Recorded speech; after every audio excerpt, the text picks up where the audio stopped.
Alors, en guise de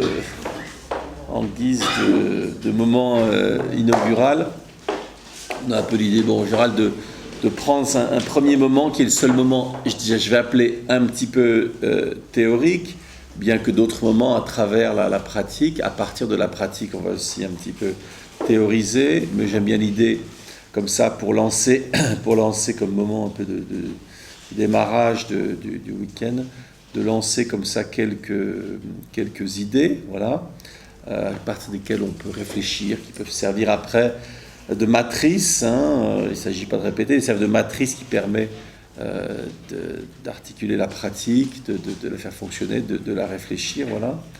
Alors, ça peut avoir l'air d'une conférence, ça n'en est pas une. En guise de preuve, je vais vous montrer comment, parce que vous voyez, j'ai un carnet de notes, mais il n'y a rien dessus, vous voyez. Donc, c'est bien que je vais prendre des notes, et non pas que je vais lire mes notes, vous voyez, histoire qu'il n'y ait pas confusion sur la donne. Il s'agit bien, en effet, d'un échange. Moi, je voudrais faire, lancer quelques idées, justement, bon, à travers, quand on mène une pratique, comme ça, il y a sans arrêt des problèmes, des points particuliers qui vous viennent à l'esprit.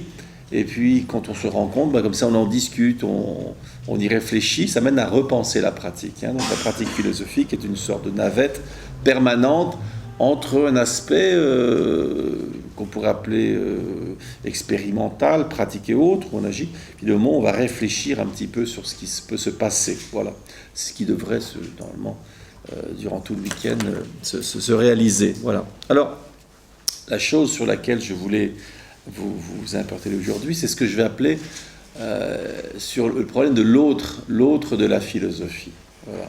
Ou on peut l'appeler sur l'extériorité de la philosophie. Y a-t-il une extériorité à la philosophie? Alors, pour vous montrer que ça ne sort pas je dirais, in abstracto, de simple spéculation, je vais vous donner la raison très simple pour laquelle je me pose ça, c'est qu'il y a un de nos, pour appeler collègues, qui a plusieurs années, mène les ateliers avec nous. Mais bon, c'est pas ça, je dirais, c'est pas son gagne-pain. Il a d'autres fonctions dans la cité pour gagner sa vie. Et depuis quelque temps, il a des soucis de travail, voilà, donc il n'a pas réussi à trouver un nouvel emploi. Et donc, ce qui se passe, c'est qu'on ne le voit plus tellement. Et puis quand d'autres fois je l'ai vu, j'ai vu qu'il y avait un problème, il n'était pas vraiment avec nous. Alors je l'ai appelé, je lui demandais un peu comment allaient les choses, et en gros, voilà ce que je résume de la discussion, c'est que pour l'instant, j'ai les problèmes pratiques, financiers, j'ai les difficultés, avec les conséquences que ça peut avoir à la maison, ainsi de suite. Donc, je n'ai pas le temps pour la philosophie, voilà. Alors je lui dis, ah ben oui, mais tu n'en fais pas du tout, tu lis plus, tu fais plus rien, voilà. Et il me dit, de temps en temps, comme une distraction, voilà, de temps en temps, comme une distraction. Je dis, mais donc, bon, j'essaie de faire réfléchir un peu sur la nature de son discours, voir s'il y voyait un problème. Non, il dirait, voilà, pour l'instant, j'ai des urgences, des choses qui sont plus urgentes, et donc, je n'ai pas le temps pour la philosophie, voilà. Alors, pour l'anecdote, je lui cite à ce moment-là, parce que c'est une culture philosophique, donc je lui parle d'un ouvrage que je ne sais pas si vous connaissez, qui s'appelle de Boès, qui était un auteur romain du IIIe siècle, qui s'appelle Les Consolations de la philosophie. Ceux qui connaissent, levez la main. Voilà. Donc la majorité ne connaissent pas, je vous dis en gros ce qui se passe.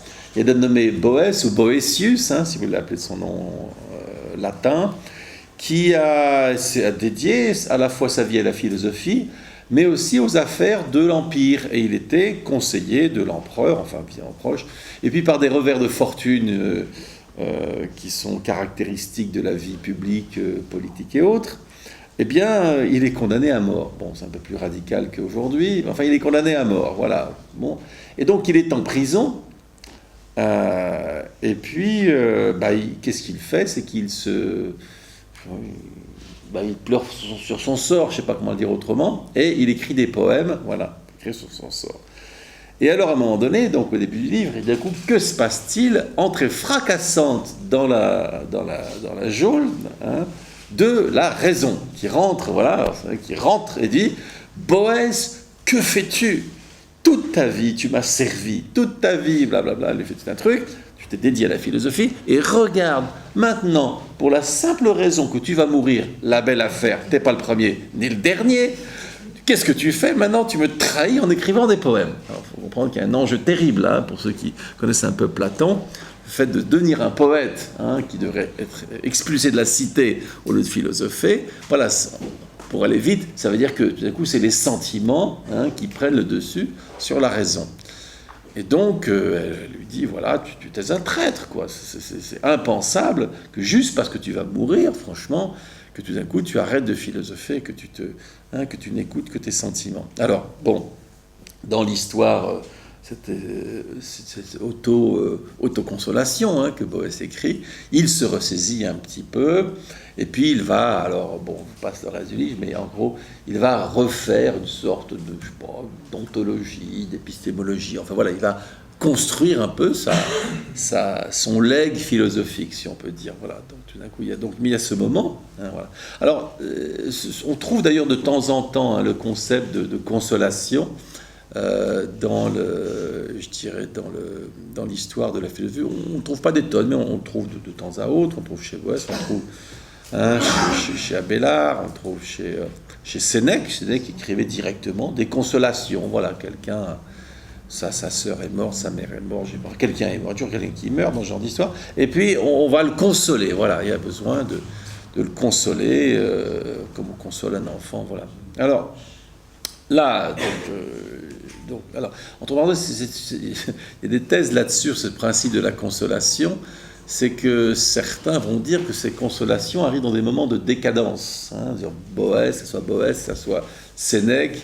Bon, Abélard, c'est une période un peu différente quand même, c'est une grande époque de la scolastique et autres, mais il y a une certaine idée de décadence, alors philosophique, voire individuelle, parce que si on a besoin d'être consolé, hein, comme un enfant, c'est qu'on est perdu, c'est que la vie est terrible, voilà.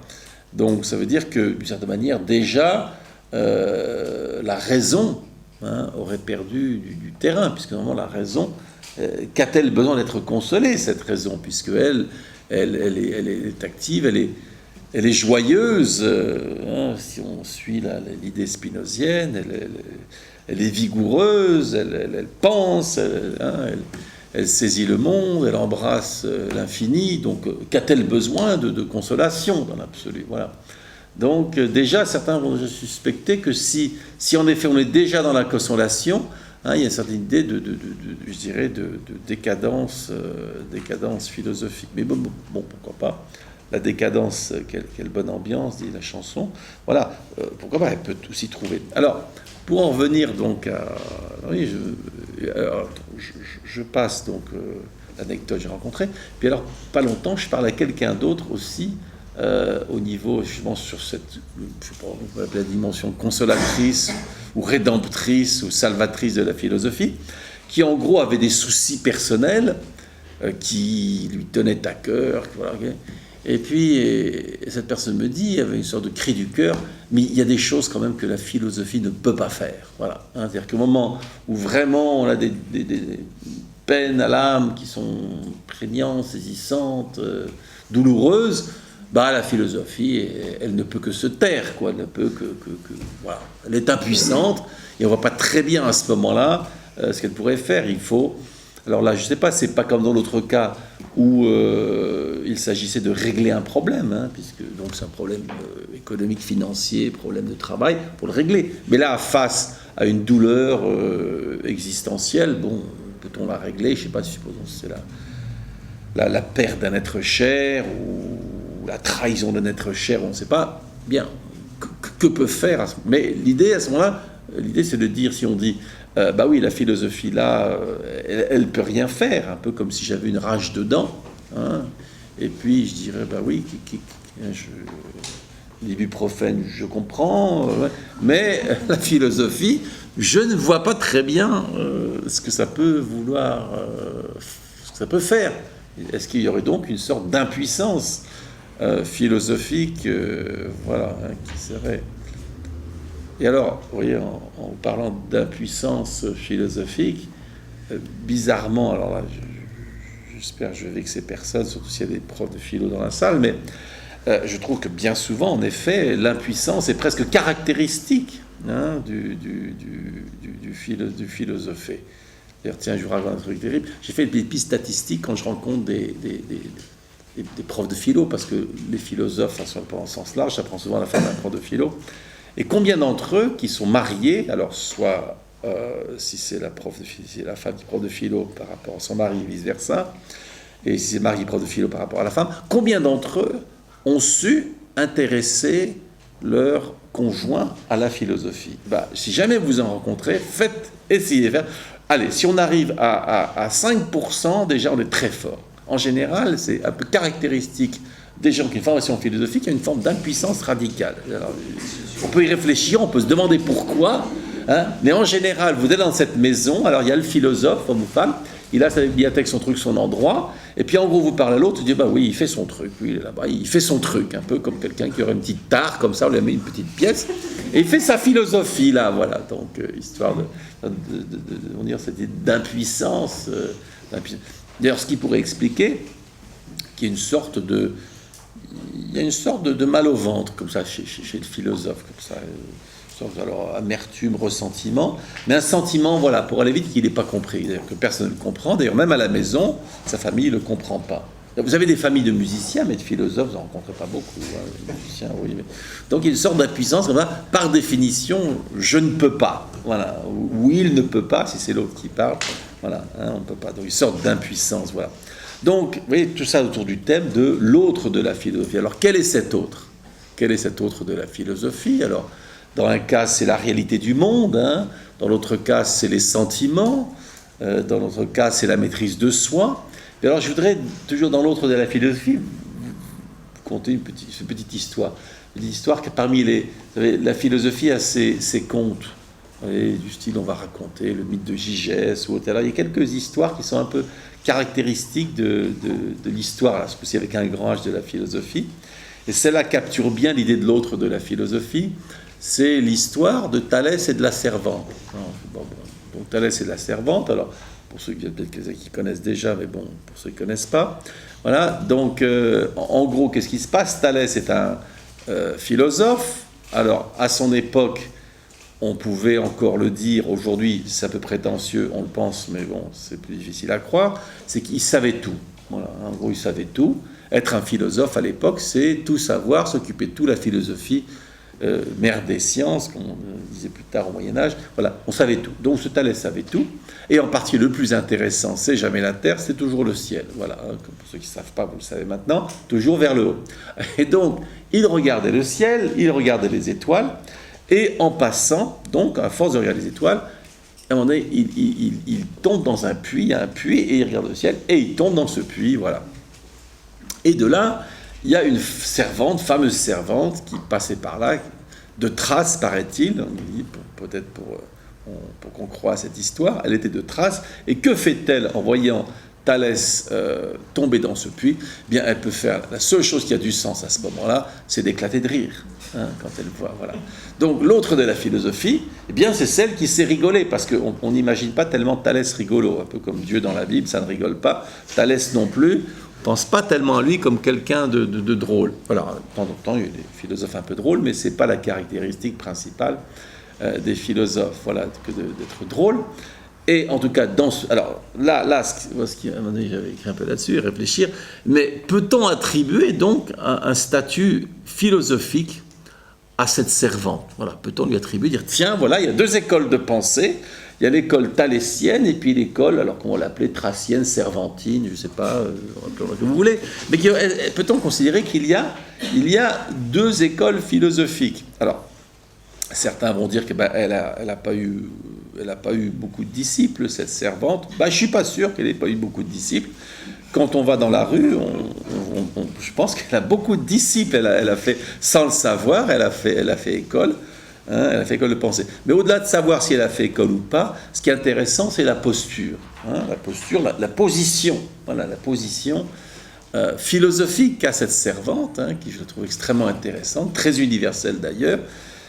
C'est ce qu'on pourrait appeler, par exemple, la position du bon sens. Hein, je veux dire, ce brave Thalès, il sait pas mettre un pied devant l'autre, quoi. C'est quand même, n'importe quelle grand-mère vous aura raconté ça. Il y a un minimum de bon sens dans l'existence, hein, qui fait que quand on traverse la rue, on regarde pas en haut, quoi. On regarde en bas, à droite, à gauche, mais on regarde pas si les avions tombent, quoi. Hein.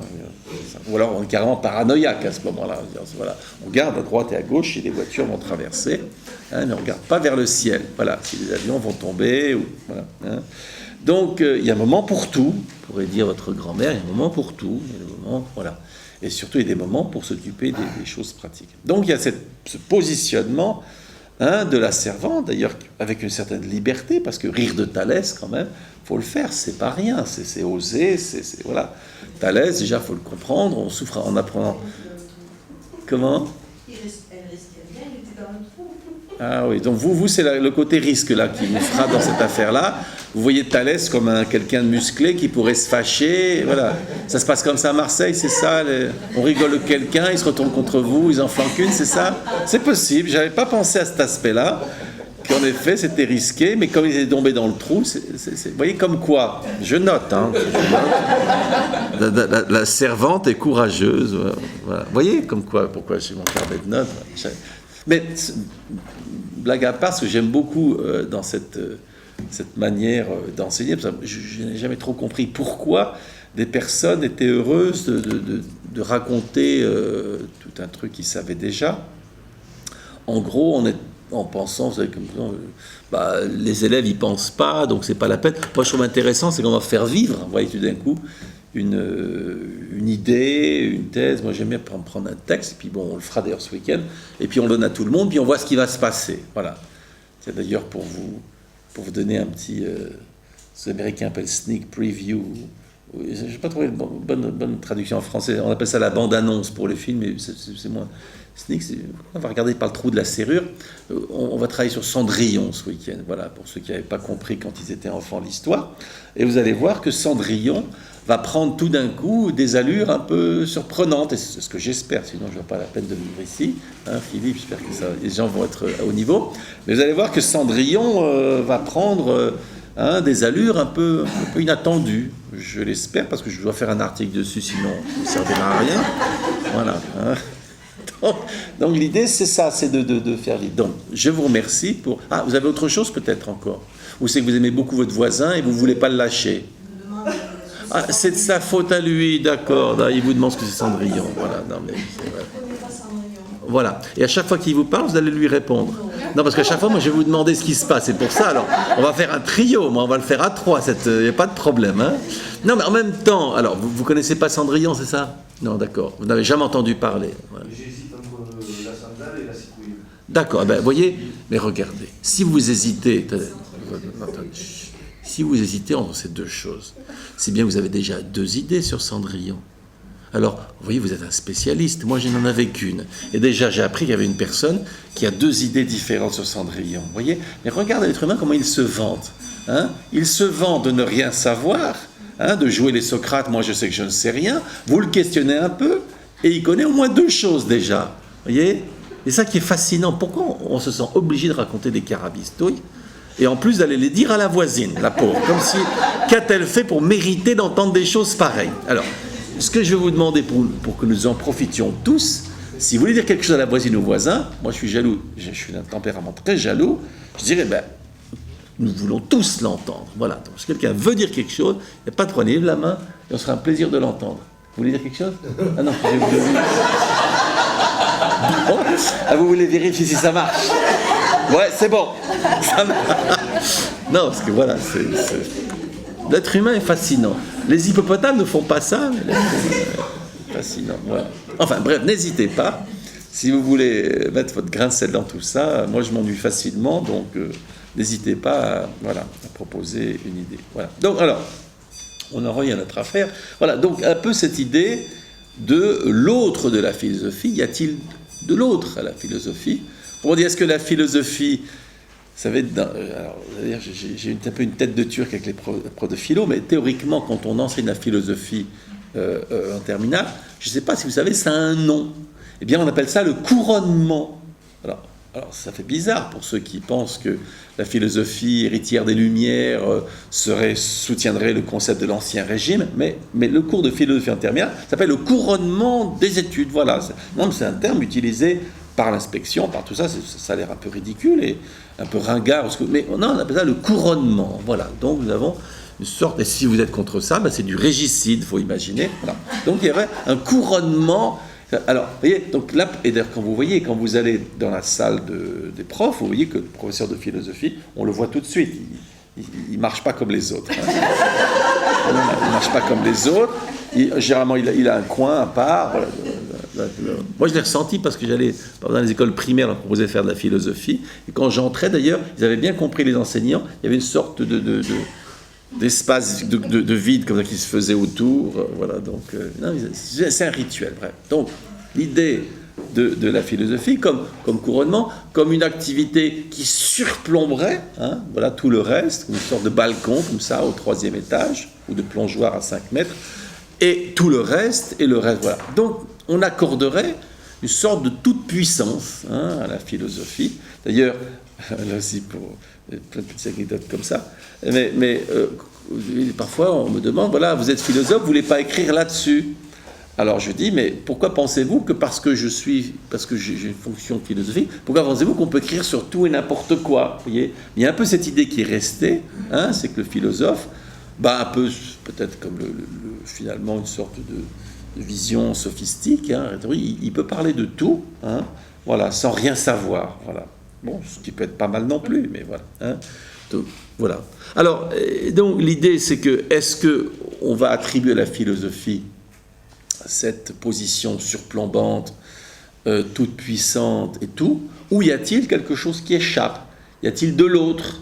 Y a-t-il de l'autre à la philosophie? Voilà. Alors, une des manières... Alors, je vous raconte ces trucs-là, mais donc n'hésitez pas, si vous avez une question, une objection, un commentaire ou ce que vous voulez. Voilà. Donc, alors, une des manières de définir l'autre de la philosophie, justement, et ça, c'est ce qui fait un petit peu scandale avec le concept de pratique philosophique, c'est l'idée, justement, que la philosophie serait une activité essentiellement théorique. Théorique, c'est-à-dire que théorie, on vient du fait de voir, voilà, c'est de voir, elle verrait, elle décrirait, elle dirait ce que sont les choses, elle vous dirait l'essence des choses, elle vous dirait, voilà, ce que, elle définirait, elle articulerait des processus, des visions du monde, et ainsi de suite, voilà. Alors, c'est vrai que ça tend à être un petit peu la conception philosophique qui est de décrire le monde, dire ce qu'il est, quelle est sa réalité, quelle est la vérité, voilà, ainsi de suite.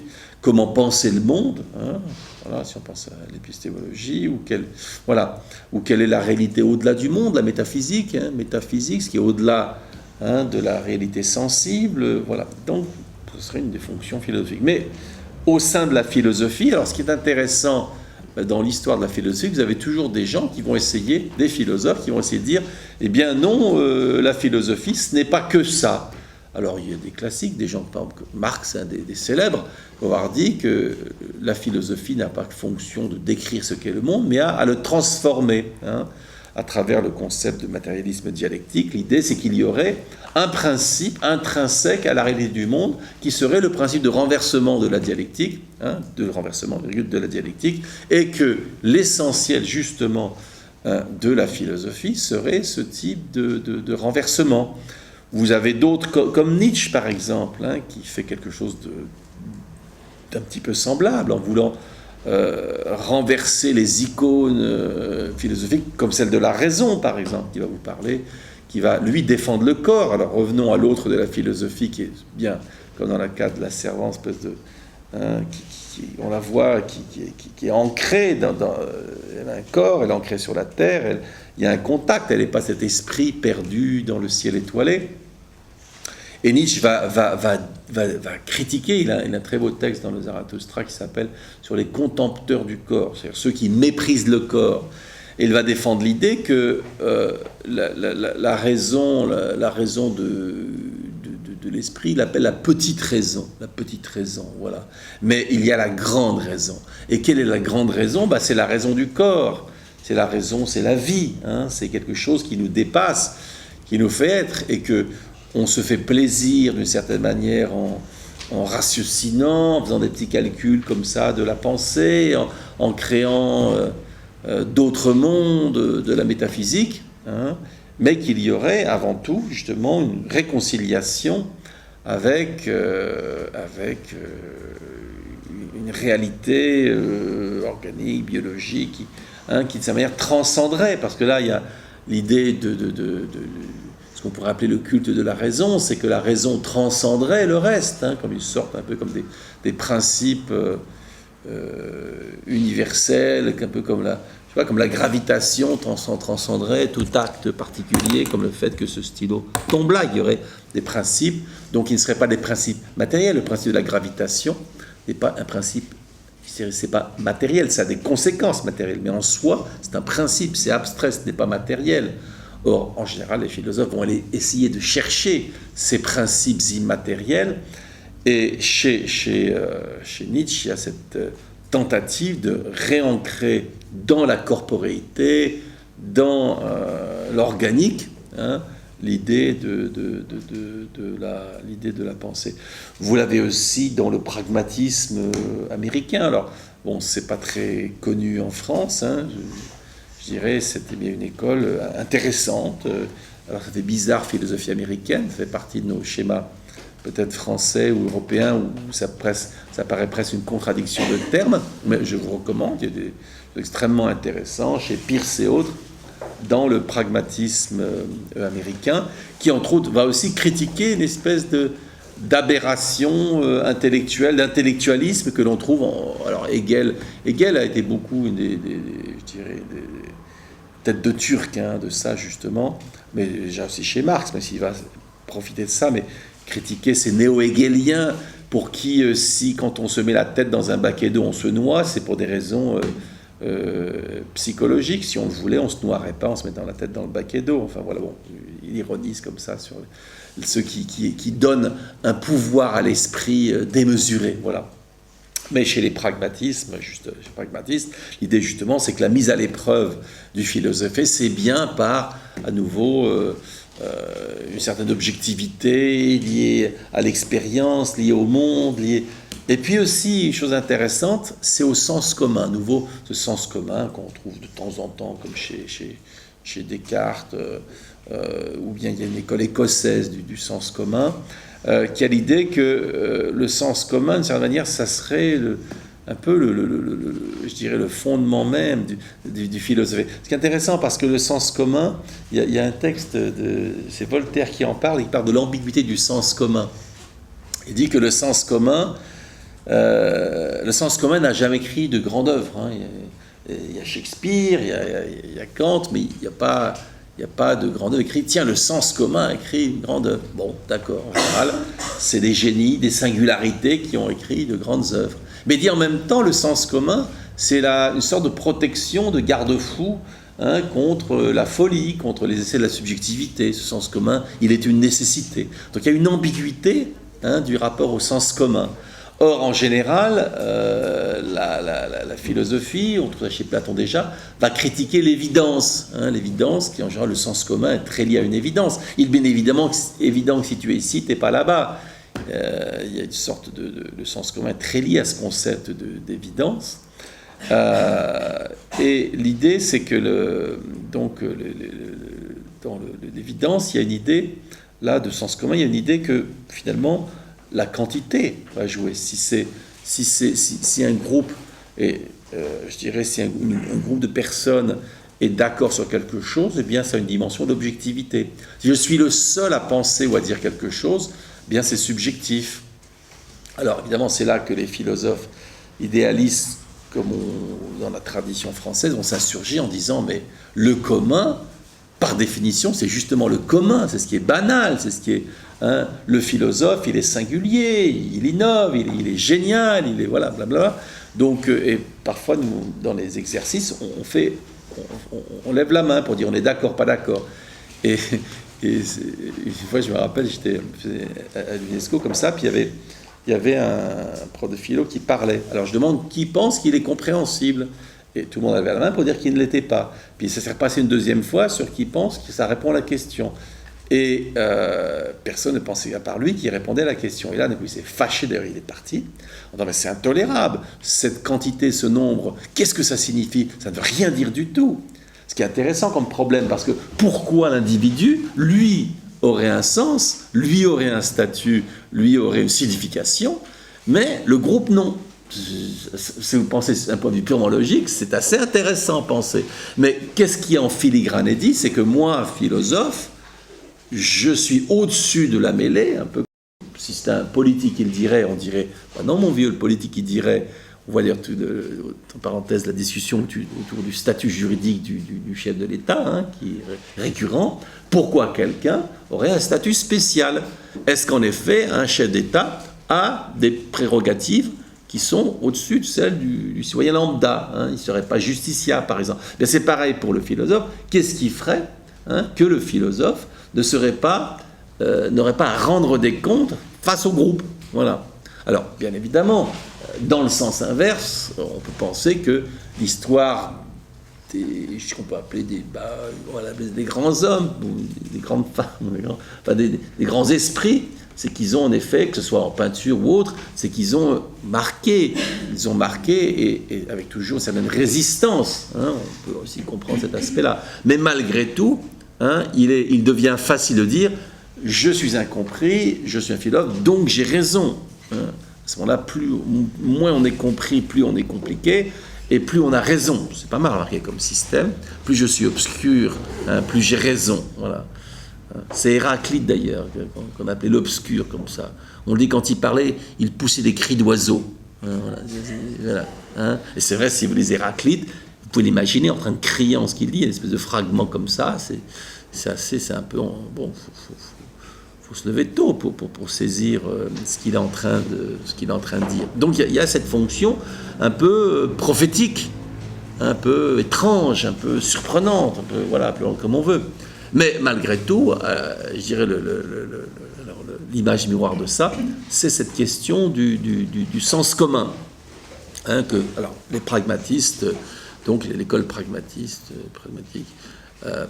américaine on trouvait déjà un peu à l'origine de ça, on trouve ça chez les utilitaristes anglais, en Angleterre déjà. Hein.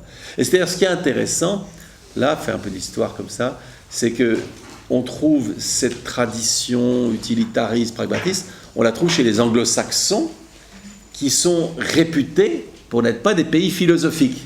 C'est pas un accident, en même temps c'est intéressant, que justement, parce que ce ne sont pas des pays qui ont une tradition métaphysique, comme on va voir la France et l'Allemagne, ainsi de suite, eh bien, quand il y a des philosophes, eh bien, ils vont être, en effet, partir à partir d'un autre prisme, partir d'un autre...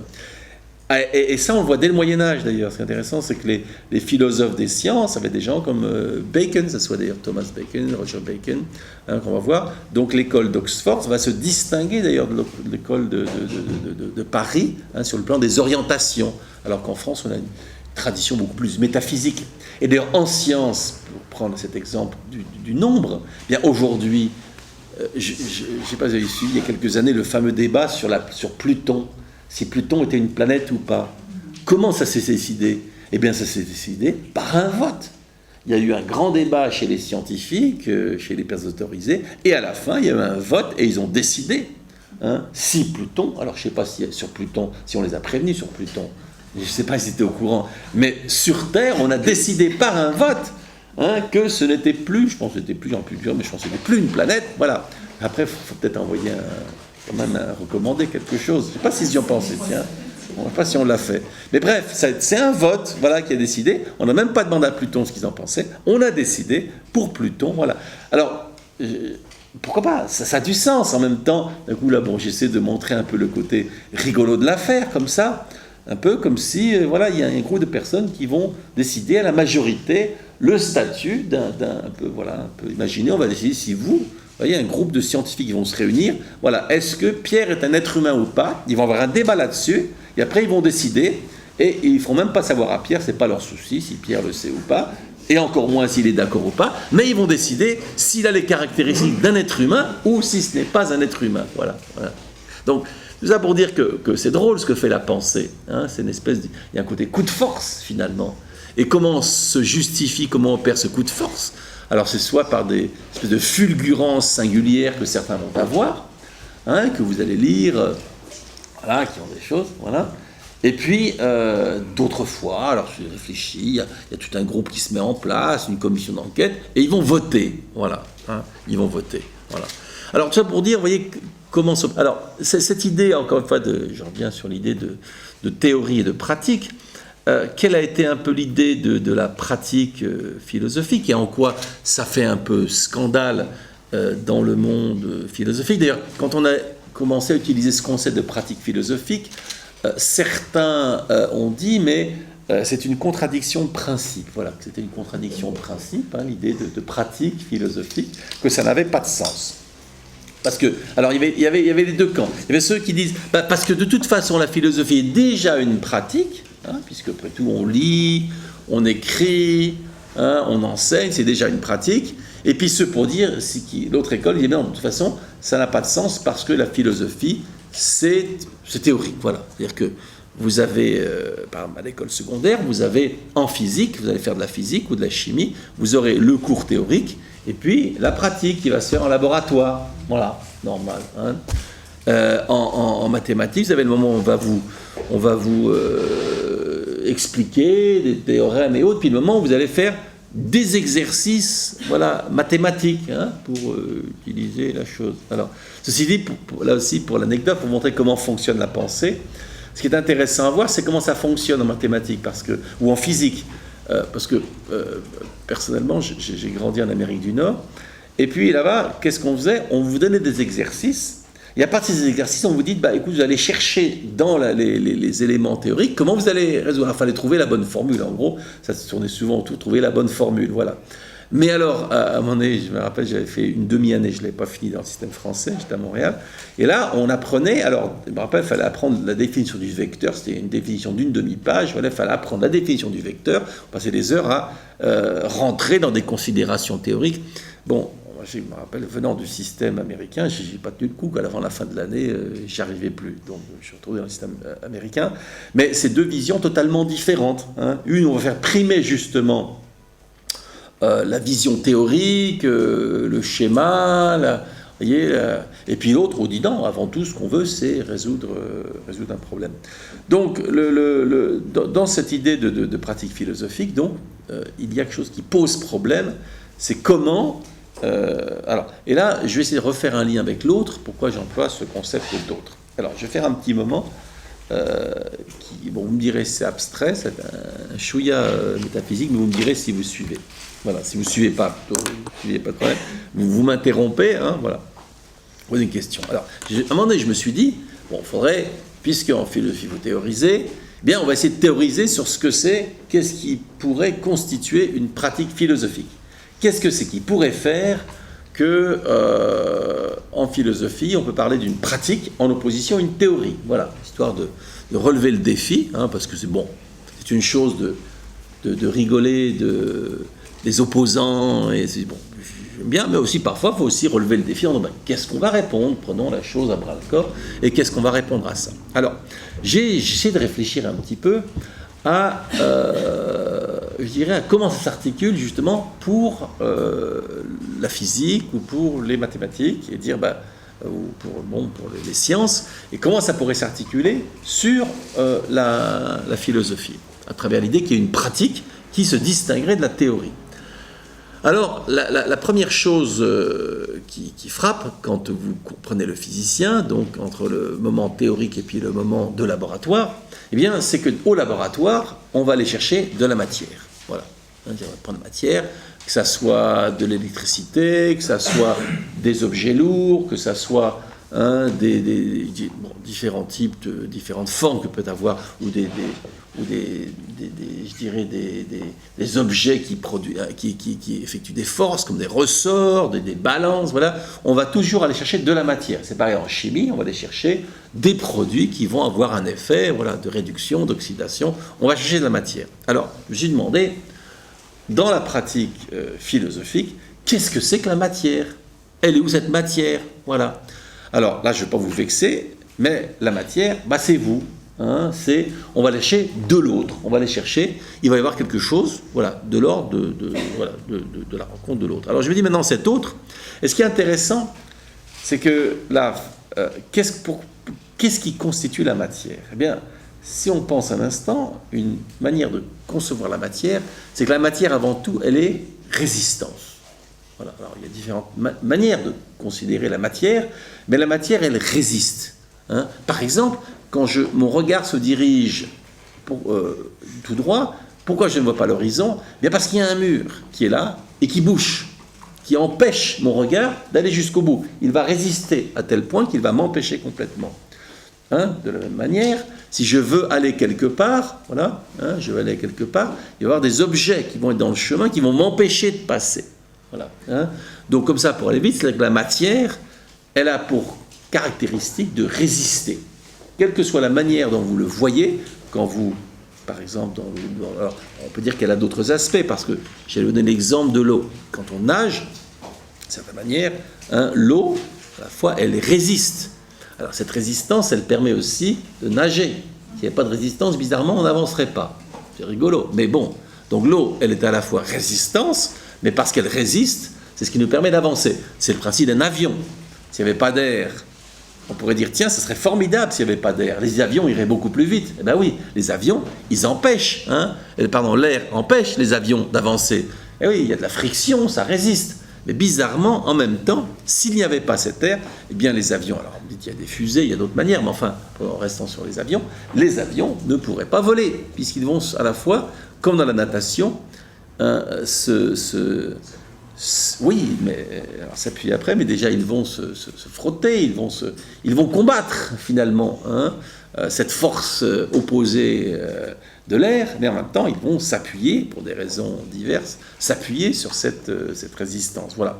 Alors tout ça pour dire que cette matière résistance n'a pas uniquement une fonction négative, elle est aussi une contrainte. Et comme en architecture, la contrainte permet de construire. Voilà. Mais bon, on laisse ça de côté, on verra après. Bien qu'en filigrane, vous pouvez l'avoir en tête et vous verrez que ça, dans les différents moments, ça peut être intéressant. Donc l'idée que matière et résistance. Alors, cette matière résistance, cette autre, comment ça peut fonctionner dans la pratique philosophique? Alors, en gros, j'ai identifié trois modes, trois manières ou trois modes sous lesquels s'articule cette matière, cette résistance. Voilà. Alors la première chose, quand on veut philosopher comme une théorie, et on va se frotter à ce que je vais appeler le monde.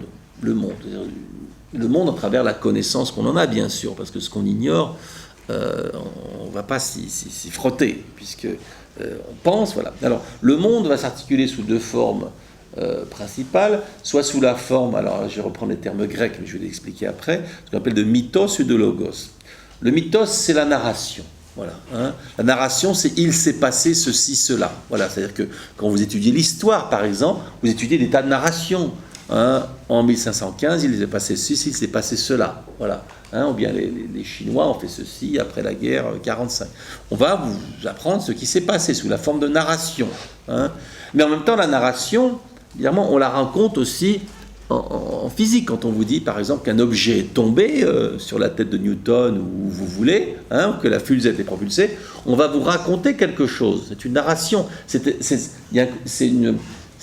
On est dans la phénoménologie. On va vous raconter un phénomène. Hein, d'ailleurs, quand vous allez au laboratoire, vous allez voir des choses et vous allez devoir les décrire. Je ne sais pas si certains d'entre vous ont une formation scientifique, mais voilà, vous deviez produire des phénomènes et ensuite vous deviez les raconter. Après, voilà, donc il y avait le côté raconter, décrire, voilà, hein, un peu comme ce matin, je me suis levé, j'ai pris petit déjeuner, j'ai fait ceci, j'ai fait cela, je suis venu ici.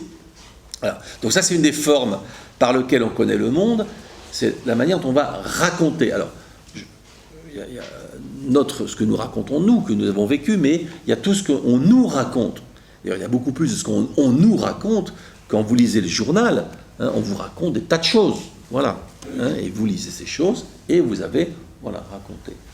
Alors ça, c'est une première forme, c'est la forme de la narration, hein, c'est la forme de l'événement, du phénomène. Et puis il y a la deuxième forme c'est le logos, Alors, logos, c'est la raison, c'est la parole. Ici, ça va être ce qu'on va appeler une explication ou une analyse. C'est un discours abstrait. Hein. D'ailleurs, dans le journal, on va vous raconter ceci s'est passé, il y a eu tel sondage, les gens ont voté pour machin. Puis après, il y a le spécialiste qui va dire voilà comment on explique ça. On explique cela parce qu'il y a eu la crise économique, parce que ceci, cela. Et là, on va vous expliquer.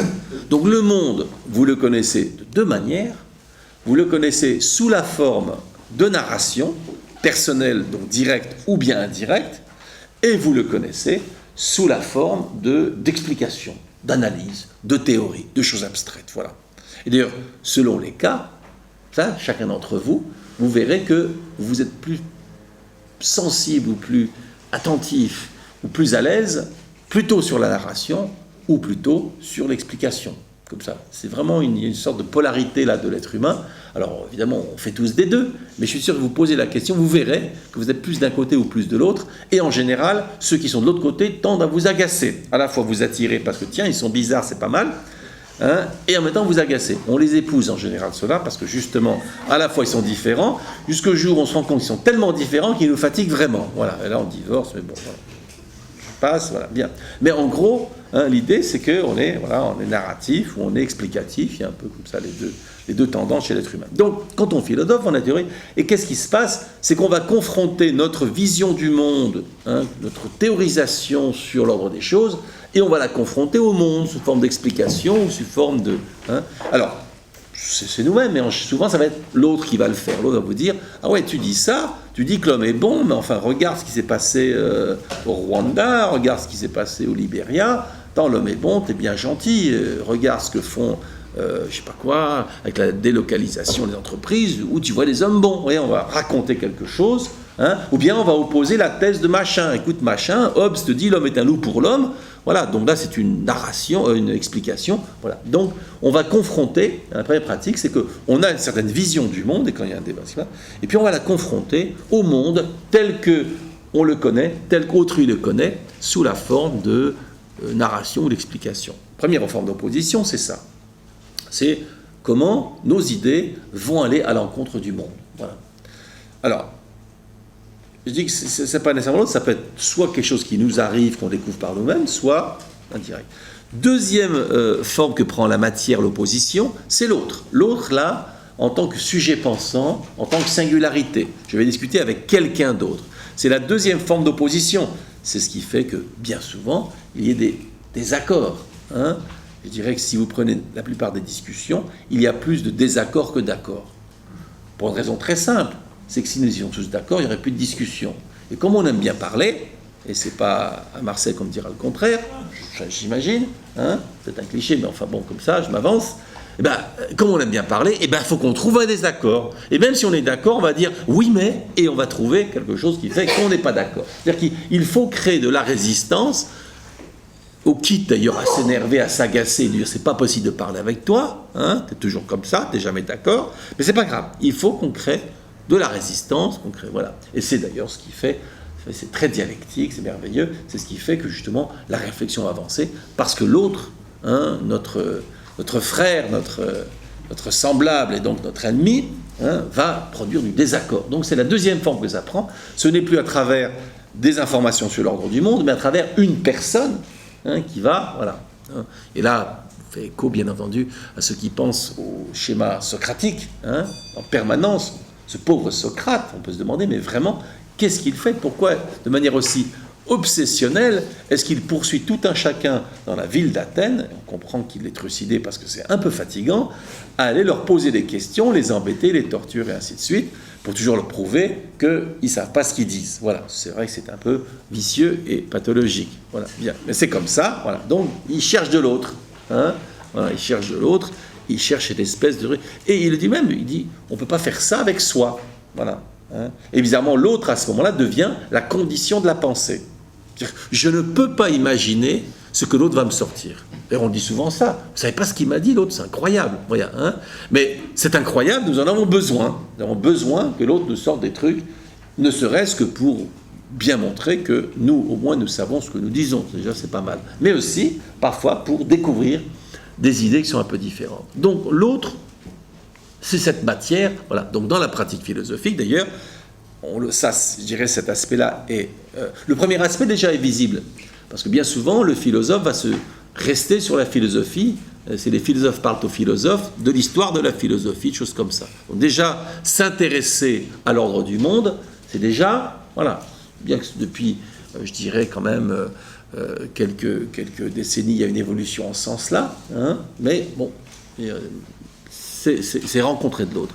Deuxième aspect, c'est le côté du dialogue. En général, on pense plutôt au philosophe comme quelqu'un, comme le penseur de Rodin, seul dans sa bibliothèque, qui écrit, voilà.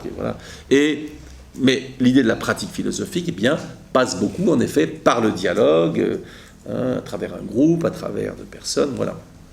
Donc, il y a une quête de l'autre, voilà. Et puis, la troisième forme, alors un peu plus difficile, vous me direz si vous suivez, la troisième forme de l'autre, de l'altérité, hein, de l'autre, de l'altérité, de la matière, de la résistance, c'est à travers, je dirais, ce rapport à la transcendance, à l'unité, à ce qui, voilà, à l'être, on peut dire à l'être, voilà. Alors, qui va se passer? C'est-à-dire que, et là je vais prendre justement un exemple concret qui est à nouveau très inspiré du dialogue socratique, et le principe de la consultation philosophique. Voilà. Et récemment, je lisais des débats en anglais sur... Et puis il y a un type qui dit, mais de toute façon... parce qu'il y a beaucoup de critiques de ce concept-là chez les philosophes. Il y en a qui disent, mais ça n'a aucun sens pour faire de la consultation philosophique. Il faudrait déjà soi-même avoir une philosophie très claire, très assurée, voilà, pour pouvoir faire ça. Alors, quelqu'un d'ailleurs qui lui a répondu, mais vous n'avez rien compris. Il ne s'agit pas d'enseigner une philosophie à quelqu'un, il ne s'agit pas de savoir, communiquer un savoir, il s'agit de faire travailler quelqu'un sur ce qui pourrait constituer sa vision philosophique. Alors, quand vous faites ça un peu, je dirais, bon, il y a différents aspects, mais quel est l'essentiel de la chose? C'est d'essayer de faire découvrir à quelqu'un à la fois quelle est la cohérence de sa pensée, ou de son être, hein, toujours en filigrane la pensée et l'être, de l'interpeller sur les dissonances, hein, de son discours, tout en sachant que l'être implique de la fracture de l'être. Hein, c'est-à-dire que dès qu'il y a être, je dirais, l'être est nécessairement, on trouve chez Platon, mais l'idée que l'altérité est constitutive de l'être. Voilà. Il n'y a pas d'être sans altérité. Autrement dit, l'être, de toute façon, il y a de la fracture. Il y a du... Voilà, le non-être est pur. Le non-être, il y a de l'indistinction totale, on ne peut rien distinguer. Mais dans l'être, il y a nécessairement de l'opposition, de la fracture, je vais rappeler, c'est à la base d'un mouvement dialectique. Mais l'idée, c'est que quand on fait une consultation philosophique, on va à la fois rechercher l'unité de la personne, mais en même temps identifier les fractures, les problèmes. Il y a toujours cette espèce de double perspective, hein, de la quête de l'unité et en même temps de l'hétérogénéité, hein, de la dissonance, de la fracture, ainsi de suite. Donc, de ce point de vue-là, quel est, je dirais, l'autre à partir duquel nous interpellons la personne? Eh bien, c'est l'unité, c'est l'être, c'est la transcendance, c'est-à-dire c'est quelque chose qui devient non plus un sujet d'études théoriques sur qu'est-ce que l'être, ainsi de suite, mais l'être dans tout ce qu'il a de plus multiforme, inattendu, voilà, et le chercher. Et c'est à partir de ce point de fuite qui existe en chaque personne, voilà, que nous allons interpeller cette personne. Or, alors, pour être plus concret, pour ceux qui disent que ça fait un peu abstrait, c'est le connais-toi toi-même de Socrate, à nouveau. Connais-toi toi-même, qu'est-ce que ça veut dire? Ça ne veut pas dire raconte tes malheurs, hein, pour Socrate. Socrate, voilà, c'est pas les alcooliques anonymes, hein, ce que vous demande de faire Socrate. Ce connais-toi toi-même, qui était sur le fronton, d'ailleurs, sur le frontispice de Delphes, hein, où il y avait l'oracle, voilà. Le monde est très décevant. Non, mais non, c'était très beau ce que vous avez fait. Vous n'avez pas vu, non, c'est magnifique. Vraiment, je suis content que vous soyez là. Et après, vous avez le papier, c'est déchiré. Oh, voilà, c'est la fracture de l'émotion. Voilà, vous avez compris? Non, alors, l'être ne se recolle jamais. Il y a un principe, il faut profiter de la fracture, il faut en jouir, il faut apprécier-la. Elle est belle, non? Hein? Voilà. Le ressort de l'être ne fonctionne plus. Voilà. Hein? C'est beau, voilà. Mais vous êtes tenace, je vois. Non, voilà, mais il y a différentes manières après. Face à la fracture de l'être, certains l'acceptent et se réconcilient, d'autres au contraire le refusent et disent non, il n'y a pas de fracture dans l'être. Je rentrerai cette feuille dans son ressort, quoi qu'on me dise, hein, comme Voltaire se fâchant contre Dieu. Voilà, qui es-tu toi pour faire des tremblements de terre à Lisbonne? Qui es-tu toi ressort pour décider que cette feuille allait être déchirée? Voilà, vous avez raison, insurgez-vous. Voilà. Je vois que cette méditation, voilà. Non mais c'est fascinant l'être humain. Toujours les hippopotames ne font pas ça. Voilà. Alors, voilà. Donc l'idée en tout cas, cette troisième forme de l'autre, de la matière, de la résistance, hein, c'est donc cette, voilà. Alors appelez-le comme vous voulez, toujours un peu embêtant. Nommez cette chose bizarre, l'unité, la singularité, l'être, la transcendance, bref. Mais parce que si vous y pensez, alors pour faire moins métaphysique, là il y a l'idée d'Einstein. Einstein rêvait, comment, vous voulez dire quelque chose? Non. Non. Vous voulez un Kleenex? Je me mettrai là-bas la prochaine fois. Et pourquoi? C'est mieux là-bas? Pourquoi? Non, mais vous rendez-vous compte? Non, mais regardez, alors ça fera toujours. Voyez-vous la source d'inspiration que vous avez pu être? Non mais c'est vrai, je suis venu ce matin, j'étais fatigué, j'ai mal dormi. Et grâce à vous, vous avez été une source d'inspiration. Est-ce que vous en rendez compte? Vous ne me croyez pas? Et voilà, vous voyez? Non mais ça c'est typique. Vous voyez? Et pareil dans les consultations, les gens sont convaincus que vous êtes en train de vous moquer d'eux. Parce que vous leur posez des questions. Pas du tout, au contraire, vous savez. Et c'est ce qui s'est passé à ce pauvre Socrate. On l'a trucidé, mais on lui dit, mais après une minute où je te parle, je ne sais plus où j'en suis. Voilà. Hein? On pense que c'est une agression. Et donc on se dit, j'aurais mieux fait d'aller ailleurs. Voilà. Non mais c'est ingrat comme métier. Hein. Et même les gens qui viennent vous voir et qui payent tout ça, hein, ils essaient d'échapper en disant, de toute façon, il me veut du mal. Je dis, mais pourquoi vous êtes là? Je sais pas. Hein. Ouais. Voilà. Bon, alors en tout cas, l'idée c'est ça, c'est que cette troisième forme de l'altérité de la résistance, c'est cette quête de l'unité. Ah oui, alors j'allais donc citer l'idée d'Einstein qui voulait, Einstein voulait trouver en gros le principe de tous les principes. Il voulait découvrir l'unité, et d'ailleurs c'est ce qu'on recherche beaucoup en physique. Il y a maintenant, on a réduit ça à 4 forces fondamentales, hein, mais cette espèce de quête de l'unité radicale. Et alors, certains vont critiquer le concept d'unité, des gens comme Foucault par exemple.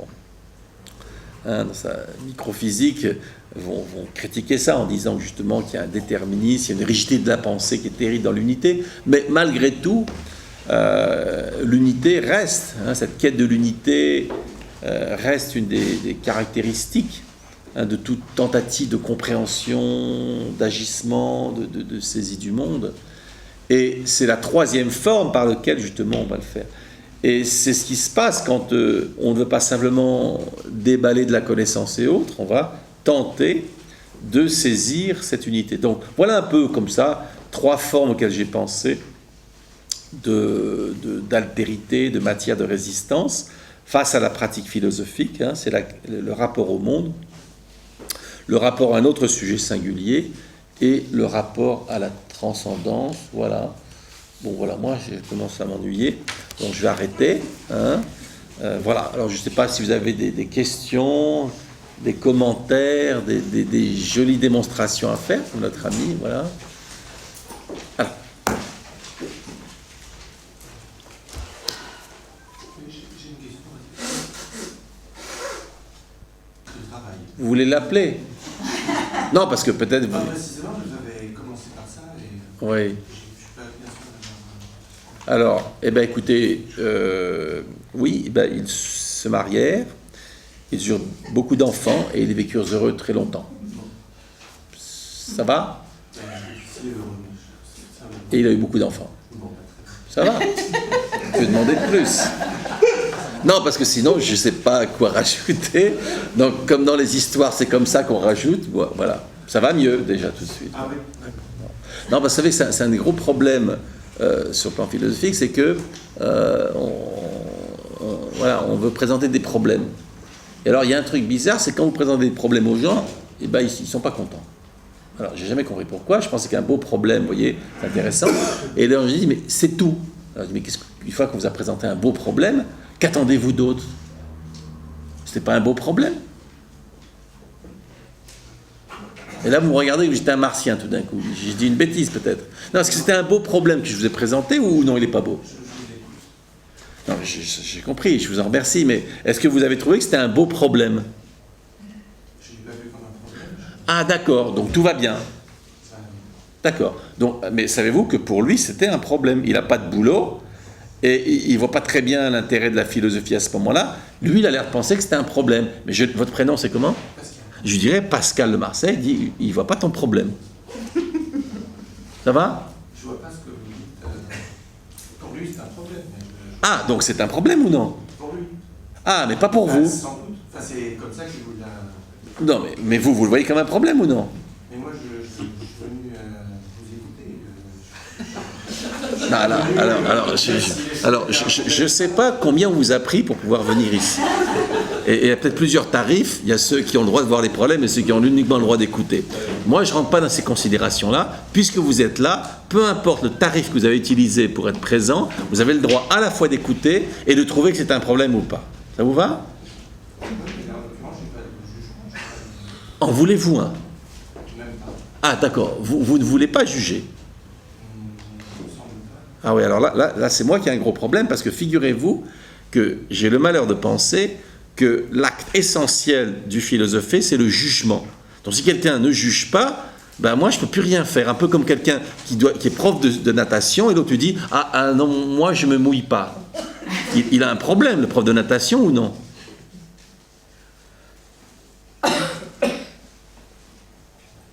Bon, je sens que je suis un peu seul là. Ceci dit, les profs de Attends. Oh là, en plus il y a une urgence maintenant. C'est urgent? Mais si c'est pas urgent, pourquoi vous... Attends. Oh là. Attends.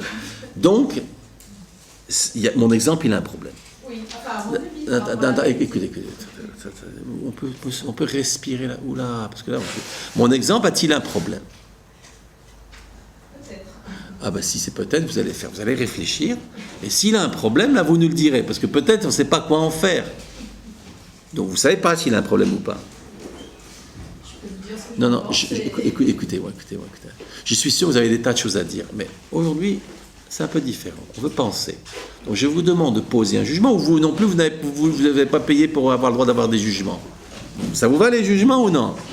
Bon, alors je vous demande, jugez-vous que mon exemple a un problème, oui ou non? Je vais vous répondre. Bon, maintenant, est-ce que c'est urgent de dire ce problème ou ça peut attendre? Ça peut attendre. Mais alors pourquoi vous êtes-vous précipité? Parce que ça, on pense à autre chose. Vous voulez passer à autre chose, ça va? Alors imaginez Roméo et Juliette. Roméo invite Juliette au restaurant. On dit alors ça va? Et Juliette dit écoute, t'es bien gentil, mais je voudrais passer à autre chose. Alors, est-ce que Roméo a l'impression que Juliette est contente avec lui ou qu'elle s'ennuie? Lequel des deux? Elle est facile celle-là. Peut-être qu'elles s'ennuient. Voilà, donc vous vous ennuyez. Juste sur ce. Écoutez-moi, donc vous ennuyez-vous, oui ou non? Juste sur cette dernière. Je ne vous ai pas demandé. Écoutez bien. Il veut pas. Comment? Non mais, vous voyez, est-ce que ça vous va? Alors, je vais faire deux choses. Moi, mon travail, c'est de vous questionner. Maintenant, si vous ne voulez pas répondre à mes questions, ne faites pas semblant, dites-moi, Oscar, je ne veux pas répondre à vos questions. Mais faites pas semblant, je vous demande, c'est de ne pas faire semblant. Donc, je vous demande, voulez-vous répondre à mes questions, oui ou non? Je veux bien répondre à votre question. S'il y a Stop! Vous avez entendu le mot-clé que vous avez prononcé là, le mot qui fait toute la différence, vous l'avez entendu? Vous l'avez entendu ou non? Et voilà, c'est ça le problème. Vous êtes tellement vous-même, dans votre sincérité, dans votre spontanéité, dans votre immédiateté, que vous ne vous écoutez pas. Mais moi, je vous écoute. Et ce que je vous invite, c'est à vous écouter. Et moi, mon travail, c'est d'être miroir, dire, mais écoutez-vous, je vous écoute, écoutez-vous. Or, vous avez prononcé un mot qui fait toute la différence. Mais vous ne l'entendez pas parce que vous êtes en vous-même. Et vous allez voir, heureusement, d'autres sont là. Qui a entendu un mot clé dans sa réponse qui fait toute la différence? Levez la main. Alors, gardez la main levée, demandez à quelqu'un, quel mot ai-je prononcé qui fait la différence? Oui, c'est quel mot j'ai. Ah, mais à qui vous demandez? Je sais pas, là. Non, ne dites pas, je ne sais pas. À quelle dame? Madame, par exemple. Isabelle, ça va? Alors, demandez-lui, qu'est-ce que vous voulez savoir d'elle? Quel est ce mot-clé? Si. Si. Avez-vous prononcé le mot si? Si je m'ennuie. Avez-vous prononcé le mot si, oui ou non? Maintenant, je le réentends. Non. Oh là là! Mais dites-moi, dites-moi une chose. Non, mais est-ce que vous vous rendez compte que combien de fois je vous pose des questions et vous n'y répondez pas, vous répondez autre chose? Vous en rendez-vous compte? Et d'habitude, vous en rendez pas compte? Sans doute que non. Non, juste oui ou non? Non. Non.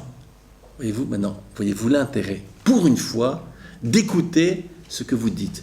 Voyez-vous l'intérêt? Tout à fait. Quel en est l'intérêt? Quel est l'intérêt? Ça permet peut-être d'intervenir à bon escient déjà. D'intervenir à bon escient. Par exemple. C'est déjà ça de prix. Ça va? Et est-ce que parfois, dans votre existence, vous n'intervenez pas à bon escient? Tout à fait. Voilà. Rien de nouveau. Rien de nouveau. Ça va? C'est bien? Donc, si vous appreniez à intervenir à bon escient, ce serait déjà pas mal. C'est vrai. Hein? Et d'ailleurs, pour l'anecdote, une fois j'avais écrit un article en disant en quoi continuer philosopher avec les enfants. Je travaille beaucoup avec les enfants, ça se voit peut-être dans ma manière de parler, mais je disais, c'est d'apprendre à parler au bon moment. C'est-à-dire qu'on n'est plus dans l'espèce de débordement d'une parole qui ne sait même plus ce qu'elle fait, mais tout comme dans un art martial, ou dans la gymnastique, ou dans la danse, je ne sais pas si vous avez pratiqué des arts du corps, ou non, mais justement, apprenez que le geste, il y a un geste se fait à un moment donné. Et il en va de même pour la parole. Voilà. Bien. Mais on revient en arrière. Donc, voilà. Alors, ça va? Très bien. Vous êtes heureux? Mais Plutôt. Eh bien, c'est magnifique.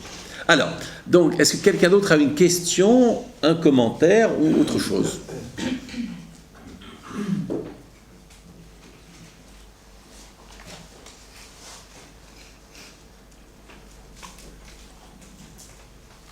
Vous voyez ce qui est intéressant, entre parenthèses, je voudrais que vous voyez ce qui se passe. Soit c'est de la parole spontanée, ou alors rien. Vous voyez, on oscille toujours en dessous. Soit c'est de la spontanéité, soit c'est rien. Mais l'idée d'une parole délibérée, il dit tiens, voilà, bon, je pense à un problème, je le pose. Ah, tout de suite ça, vous voyez. Et ça, je dirais, c'est un peu universel, quoi. Mais bon. Est-ce que quelqu'un, donc, a réfléchi à quelque chose qui peut poser problème, un joli problème, une idée, une question, ou bien quelque chose qui ne vous va pas, vous dites tiens, il a dit ça, ça ne me va pas. Ou bien vous avez quelque chose, vous avez cité quelques anecdotes, vous en auriez une qui éclairerait notre affaire. Ah, alors attendez, qu'est-ce que vous dites? J'ai pas compris pourquoi vous n'étiez pas d'accord avec ce que vous disiez. Alors, une chose, pourquoi vous le dites qu'à elle?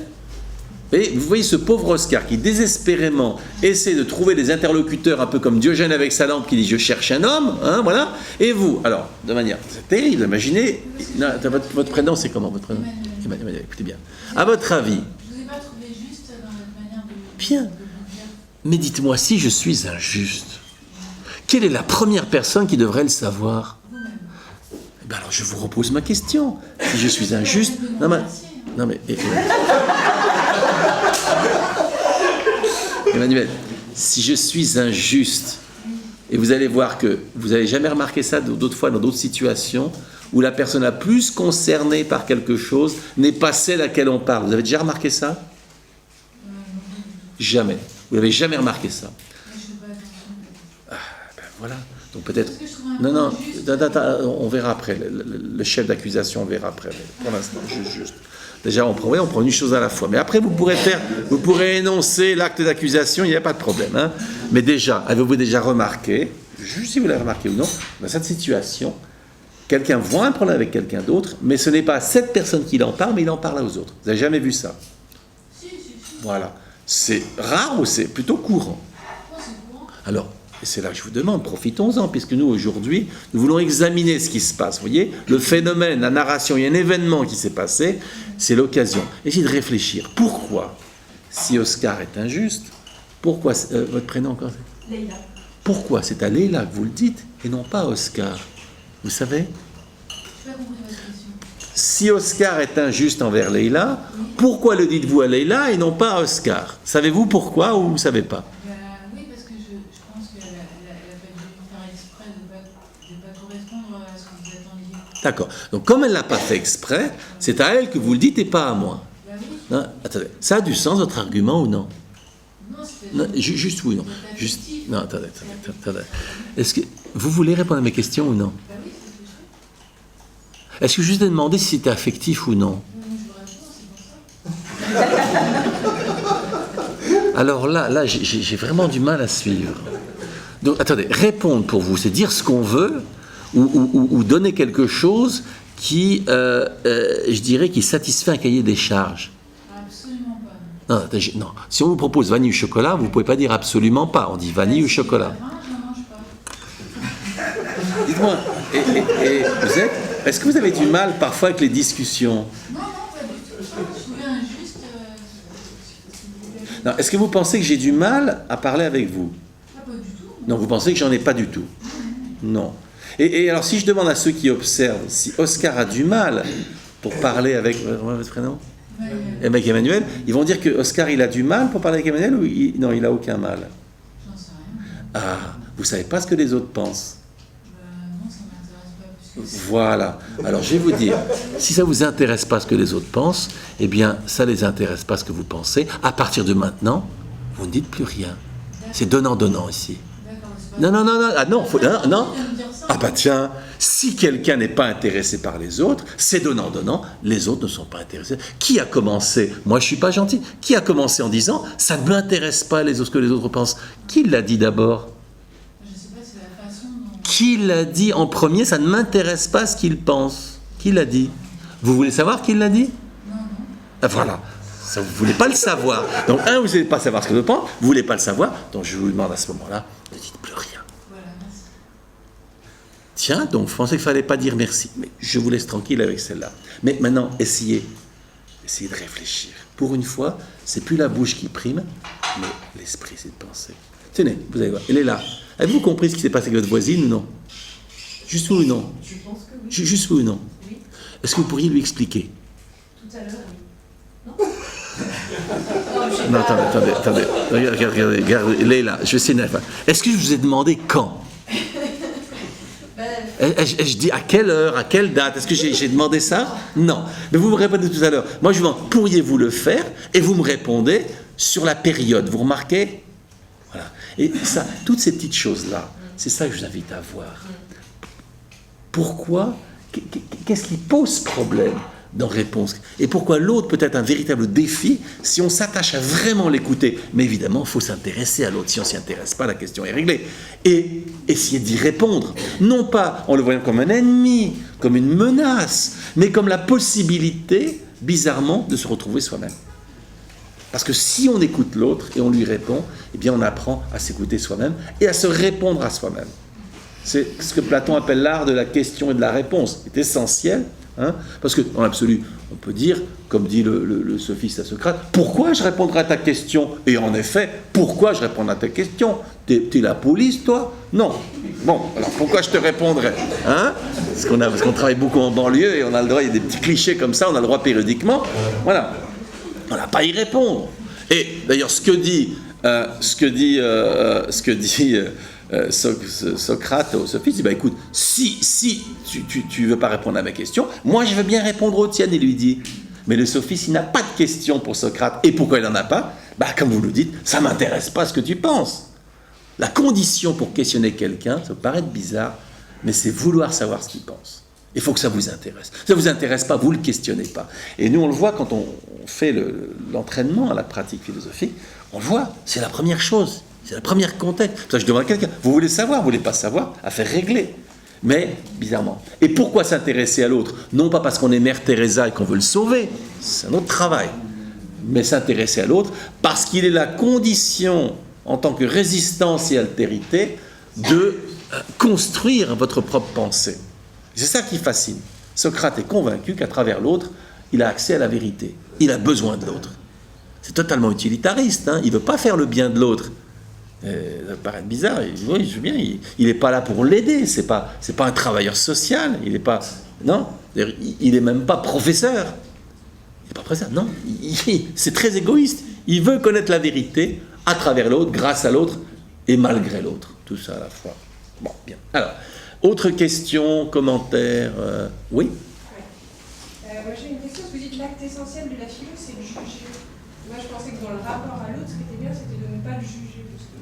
Alors, votre prénom c'est Marie. Marie, regardez bien. Ce que vous venez d'énoncer, à votre avis, est-ce que ça ressemble à une question? Vous dites vous ou non? Vous savez plus, voyez. Et or, bien souvent, voilà. Mais vous voyez un peu ce que j'essaie de faire là, c'est de dire justement être clair, voyez, savoir ce que l'on dit. La conscience de notre discours, c'est là que commence le travail, dans l'absolu. Avant même que je sois là, que je ne sois pas là, peu importe, mais que vous sachiez ce que vous faites. Et dans les exercices que je demande souvent de faire aux personnes, c'est de dire, avant de parler, vous allez déjà conceptualiser, catégoriser votre discours. Vous voulez poser une question, vous voulez faire une objection, vous voulez donner un exemple, qu'est-ce que vous voulez faire? Or, savez-vous ce que vous avez fait? Vous savez comment ça s'appelle, ce que vous avez fait ou non? Vous voulez le savoir? Eh bien, vous allez demander qui pourrait me qualifier mon énoncé. Demandez. Et on voit qui lève la main et vous demande à quelqu'un. Alors, qui pourrait me qualifier de l'énoncé? Alors, vous n'avez pas beaucoup de mains, vous en avez quelques-unes. Ah voilà, ça commence à venir. Et là, vous prenez quelqu'un et vous lui demandez quel est le concept. Quel est le concept? À quelqu'un qui lève la main. Oui, bien sûr. Le concept est une objection. Objection. Est-il vrai que vous avez fourni une objection? Oui.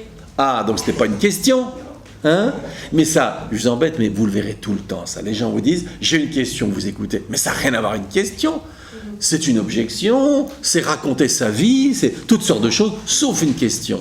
Et vous remarquerez que bien souvent, les questions ne sont pas des questions. Hein? Et je le vois assez rare quand je fais beaucoup de formations d'enseignants, ils disent, ah ben c'est les deux à la fois. Ah ben je dis, les deux à la fois, il y a un problème.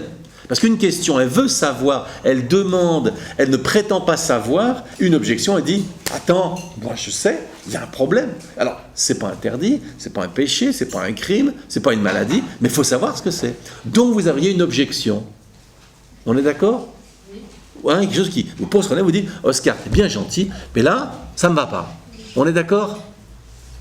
Oui, non? Oui. Alors, on reprend, mais en tant qu'objection. Maintenant, hop, on ouvre l'autre tiroir objection. Parce que ça ne fonctionne pas de la même manière. Alors, vous allez redire, premièrement, qu'est-ce qu'Oscar a dit qui vous paraît faux? On va le faire par étapes. Qu'est-ce que j'ai dit qui vous paraît faux? Je n'ai pas dit que ça me paraissait faux. Ah bon, stop. Est-ce que ça vous paraît vrai? Là, j'ai voulu vous répondre. Non, attends. Définissiez, je pense que vous entendez non. là, juger. Et maintenant, vous voulez passer commande. Bah si, vous venez de me dire, je voudrais que vous définissiez juger. C'est bien ce que vous venez de dire. Maintenant, vous passez commande. Ça réchauffe? Ah oui. Vous aviez froid avant de venir. Non mais vous rendez compte que maintenant, vous venez juste de passer commande. Comme à la pizzeria. Maintenant, je voudrais une sicilienne. Non, vous rendez-vous compte que vous venez de passer commande? Non, je ne me rends pas compte. Bah, avez-vous entendu ce que vous avez dit? Oui. Qu'avez-vous dit qu'il fallait faire? Je vous ai demandé de définir. Voilà. C'était le jugement. Qui va définir ça? Qui va le faire? Dans votre énoncé, qui va... Voilà. Vous venez de passer Oscar, maintenant, hop, non pas pizza sicilienne, mais définition de jugement. Ça va? Et pour boire à la clé. Tout va bien? Vous avez bien passé commande. Je vais passer comment? Voilà, donc moi j'aimerais vous faire réfléchir à ce que vous dites et vous craquez, vous passez comment? Ça aussi c'est un classique. Hein? Voilà. Une manière de s'en sortir, c'est de passer comment? Non, on refait à la fois. Avant, on verra, peut-être on passera la commande, mais d'abord on va identifier. Alors on recommence. Qu'est-ce qui est faux dans ce qu'Oscar a dit? Vous en rappelez ou vous avez oublié du coup? Attendez, je suis bien. Allez-y. Que la philo, c'était essentiellement de juger. Voilà. Donc Oscar a dit, premièrement, on ouvre les guillemets, la philosophie, c'est essentiellement juger. Ça va? Bon. Hein? Alors, je vous conseille toujours, on va le faire, quand vous faites une discussion avec quelqu'un, toujours d'abord, avant de passer à l'attaque, entre guillemets, toujours demander que la personne confirme. Parce que sinon, vous allez faire un grand truc, et à la fin, dire « Oh non, mais j'ai jamais dit ça ». Donc, toujours, demandez si la personne a bien dit ça. Vous allez en faire étape par étape. Alors, demandez-moi, Oscar, t'as bien dit ça? Allez. Parce que vous avez bien dit que l'acte essentiel de la philosophie, c'était de juger. Jusque-là, je plaide coupable. J'ai dit. Ça va? Affaire réglée. Non, parce que...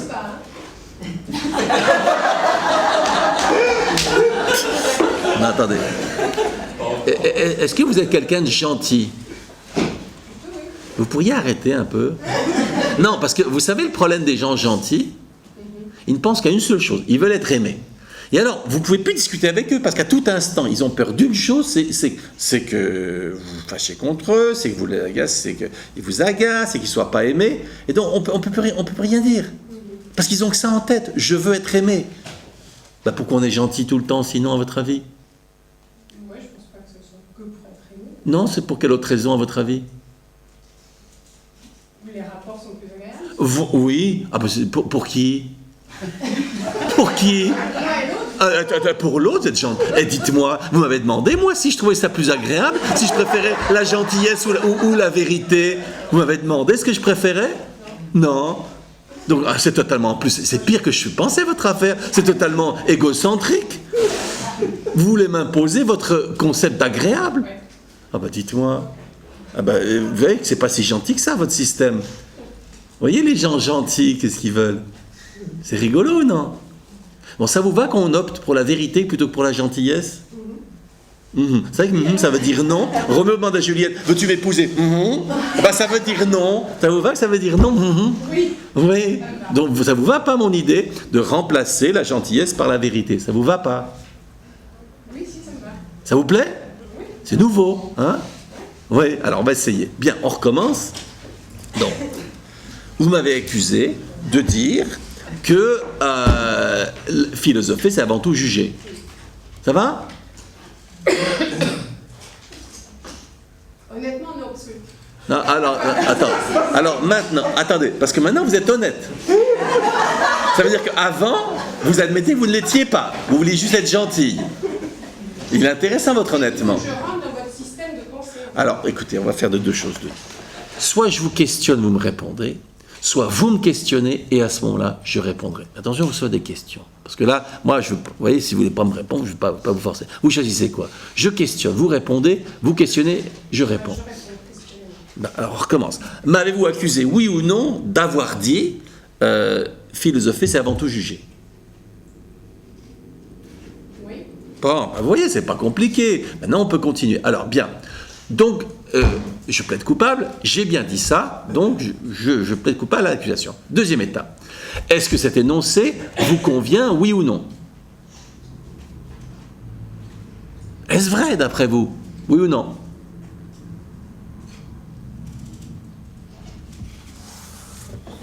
Non, c'est donc faux, ça va? Alors, il faut me dire, Oscar, c'est faux. Non mais c'est pas marqué. Le philosophe, c'est vous le philosophe. Et vous me dites l'essentiel de la Attendez. Dites-moi, vous allez chez le médecin des fois? Ça vous arrive? Est-ce que c'est parce que le médecin est dans son cabinet que vous devez être d'accord avec tout ce qu'il dit? Non. Bah alors, vous lui dites, ah bah c'est vous le médecin, vous me dites qu'il faut que je fasse couper la jambe, non, moi je le fais. Ou vous dites, attendez, je vais aller voir quelqu'un d'autre par exemple. Ou bien là, j'ai un problème, où j'aurais bien gardé mes deux jambes. Vous voyez, vous avez le droit ou non? Non, sinon vous êtes plus gentil, vous êtes sacrément discipliné sinon. Hein? D'accord. Donc, alors je vous demande si d'après vous, hein, d'ailleurs, vous n'avez pas remarqué ce qui était marqué à l'entrée? Non. Vous n'avez pas regardé? Bon, vous regarderez en sortant. C'est marqué, nul n'entre ici s'il n'est philosophe. On a mis un bandeau. Vous ne l'avez pas vu? Non, ce qu'on espère, c'est que les gens regardent avant de rentrer. Mais c'est marqué. Ça veut dire que si vous avez passé cette porte, par définition, vous êtes philosophe. Donc vous ne pouvez plus dire je ne suis pas philosophe, ou alors il faudra sortir. Ça va? Vous voulez rester pour l'instant? Oui, non? Oui. Donc vous êtes philosophe, ça va? Alors, donc, en tant que cher collègue, pensez-vous que c'est vrai que philosopher, c'est avant tout juger? Oui ou non? Non. Non! Donc nous n'appartenons pas à la même école, vous et moi. On est bien d'accord? Oui. Eh ben voilà, au moins c'est clair. Ça vous va que c'est clair? Et ça prend un quart d'heure pour y arriver. Alors, maintenant que nos positions sont claires, nous ne sommes pas de la même école, c'est argumenter. Ça va? Oui. Alors, vous allez trouver une raison, parce que moi, pauvre Oscar, je pense que c'est comme ça. Si je me trompe, il faut m'aider. Donc, trouvez-moi une raison qui vous fait dire que c'est faux, que philosopher, ce n'est pas d'abord juger. Allez.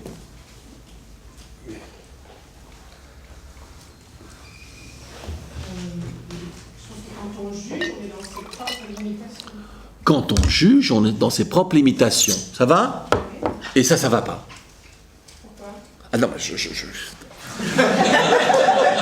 moi, j'essaie de comprendre votre système, vous voyez? Parce que, regardez bien, vous allez voir. Être dans ses propres limitations. Dans le lexique, votre prénom encore? Marie. Dans le lexique marien. Être dans ses propres limitations. Est-ce que ça a une connotation négative ou positive?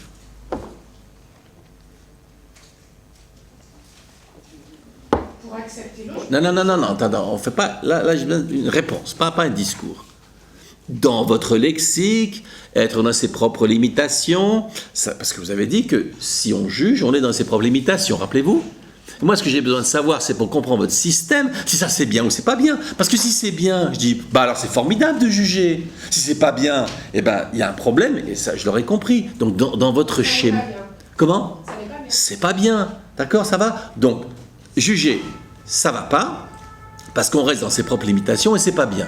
On est d'accord? Oui. Oui, mais voyez toute la difficulté, c'est juste de clarifier votre système de pensée, et vous avez vu toute la résistance? Mais pourquoi vous me voyez comme un ennemi? Non, parce que j'arrive pas à dire ce que je veux. Parce que mes idées sont pas assez claires, apparemment. Ah non, attendez, donc vous pensez que ce que je fais, ça va pas? Si. Ah bah alors attendez, donc vous me remerciez là, c'est ça? Oui. Ah d'accord, j'avais pas compris que c'était un remerciement. Non mais c'est très ambigu parfois. Non, je comprenais pas que vous exprimiez votre gratitude envers moi. Ah non mais là je suis touché, je suis bête, je l'avais pas perçu. Mais bon, parfois c'est subtil, c'est comme l'amour, faut comprendre. Hein. On vous fait un coup de poing dans le nez, mais c'était un acte d'amour. Pourquoi pas, hein? Allez. Les hippopotames ne font pas ça, mais les êtres humains c'est très ambigu, voilà. Hein.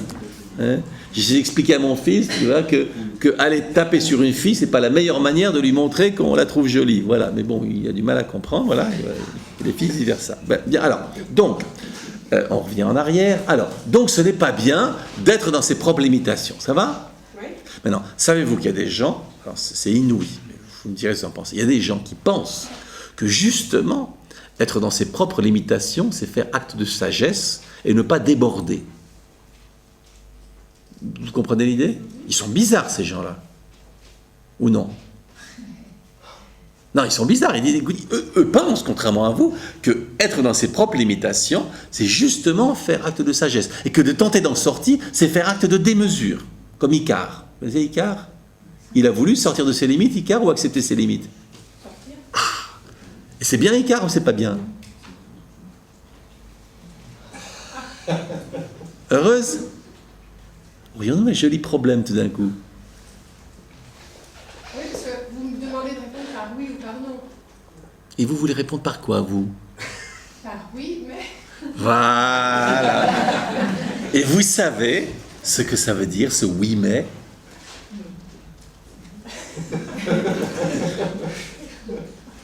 Vous répondez que vous ne savez pas ou vous dites que ça veut dire non? Ça veut dire oui, oui, mais ça veut dire non. Vous êtes d'accord avec ce que vient de dire votre voisine? De manière incontrôlée, mais ce qu'elle a dit, vous êtes d'accord ou non? Oui. Donc oui mais ça veut dire non. C'est vrai ou faux? Je sais pas. Donc vous dites oui mais vous ne savez pas ce que ça veut dire. Oui. C'est rigolo ça. Vous saviez que vous ne saviez pas ce que vous disiez? Oui, non? Oui. Oui. Voilà. Maintenant, voyez-vous, à ce moment-là, est-il possible que vous ne savez pas ce que vous dites, justement parce que vous voulez toujours être au-delà des limites, dans le débordement? Est-ce possible? Est-ce que vous pensez qu'Icare est conscient? Non. Donc, c'est-il possible qu'en restant dans ses propres limites, il ferait plus acte de conscience? Ce serait plus facile. Non, je ne demande pas si c'est facile ou pas. Je demanderais est-ce qu'il ferait plus acte de conscience? Non, je ne sais pas. Non, il est plus conscient en étant dans le débordement. Non. Eh bien, où est-ce que c'est qu'on est le plus conscient? Il serait plus conscient, ou vous verriez plus de conscience s'il restait à l'intérieur de ses limites, ou s'il était dans le débordement. Quand on est conscient, Non, dans ses oui. limites ou pas, on est toujours conscient. Vous vous rendez compte là que vous essayez d'échapper à ma question? Y avez-vous répondu ou vous vous échappez? Vous pouvez me poser votre question? Donc vous ne l'avez pas entendu ma question.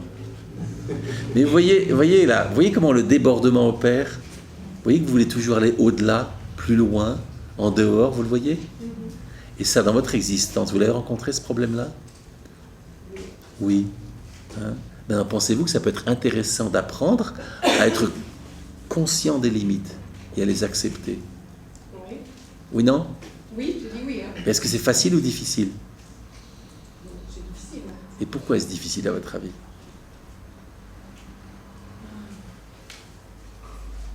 Je sais pas comment. Elles peuvent me paraître étroites.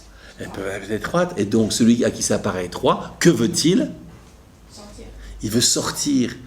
Et celui qui veut sortir de lui-même, comment vous l'appellerez celui-là? Pensez à Icare.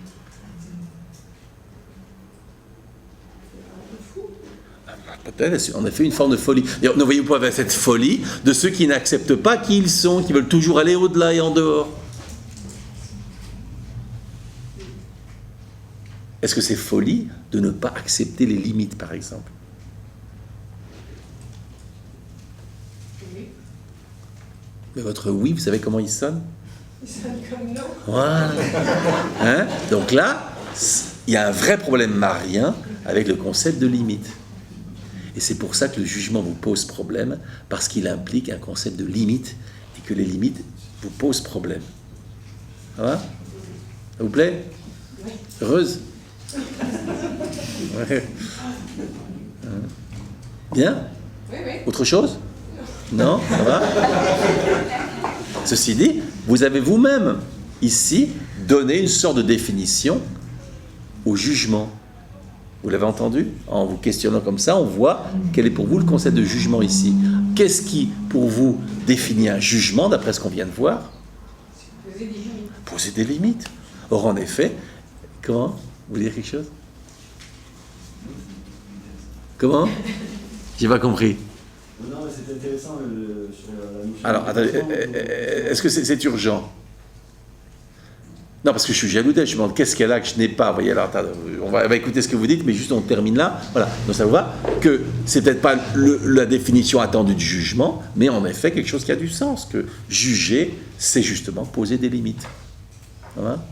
Mais le problème de juger vous pose problème à cause, ça aurait pu être pour d'autres raisons. Et c'est pour ça que je ne peux pas répondre. Il faut d'abord que je vois quel sens vous donnez à jugement avant de pouvoir le traiter. C'est pour ça que seul vous pouvez répondre à ça. Moi, je ne peux pas. Ça va? Ouais. Bien. Alors, comment il s'appelle le jeune homme? Julien. Qu'est-ce que vous voulez nous dire, Julien? Qu'est-ce que vous trouvez intéressant dans tout ça? C'était la différence entre le débordement et des limites et repousser en fait les limites. D'accord. Donc, le débordement, c'était de manière incontrôlée, donc c'était peut-être dangereux. Et le repousser, c'était essayer de ne pas rester dans un cadre et de repousser les choses de manière consciente. Oui. Mais est-ce que vous avez vu pourquoi le concept de jugement posait problème à Marie par rapport à ça? Parce que c'est ça, n'oubliez pas. Vous savez, quand on fait ce genre de travail, faut toujours garder le cap. C'est-à-dire de savoir quel était le problème qu'on veut traiter. Or là, le problème qu'on voulait traiter, c'était pourquoi le concept de jugement posait problème à Marie. Est-ce que vous voyez comment cette problématique-là éclaire le concept de jugement? Parce que sinon, ça va devenir, n'oubliez pas, ce que j'appelais le troisième forme de l'altérité, c'est l'unité de tout ça. Donc là, dans ce cas-là, j'ai de saisir l'unité de la pensée de Marie. Vous voyez le rapport au jugement ou non? Vous ne le voyez pas? Essayez de dire pourquoi le jugement leur lui pose problème. Parce que ça mettait un... Ça tranchait quelque chose. Ça tranche. Et ça tranche. Ça tranche. Et là, vous voyez un rapport entre tranchée et limite. Oui, non? Quel est-il? Trancher, ça coupe, ça empêche Voilà. de repousser les choses. Ça empêche de repousser, et Marie, elle aime repousser. Donc elle ne veut pas trancher. Ça va? Bien, ok, voilà.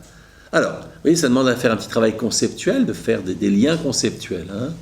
Alors, quelqu'un d'autre a une question, un commentaire, autre chose?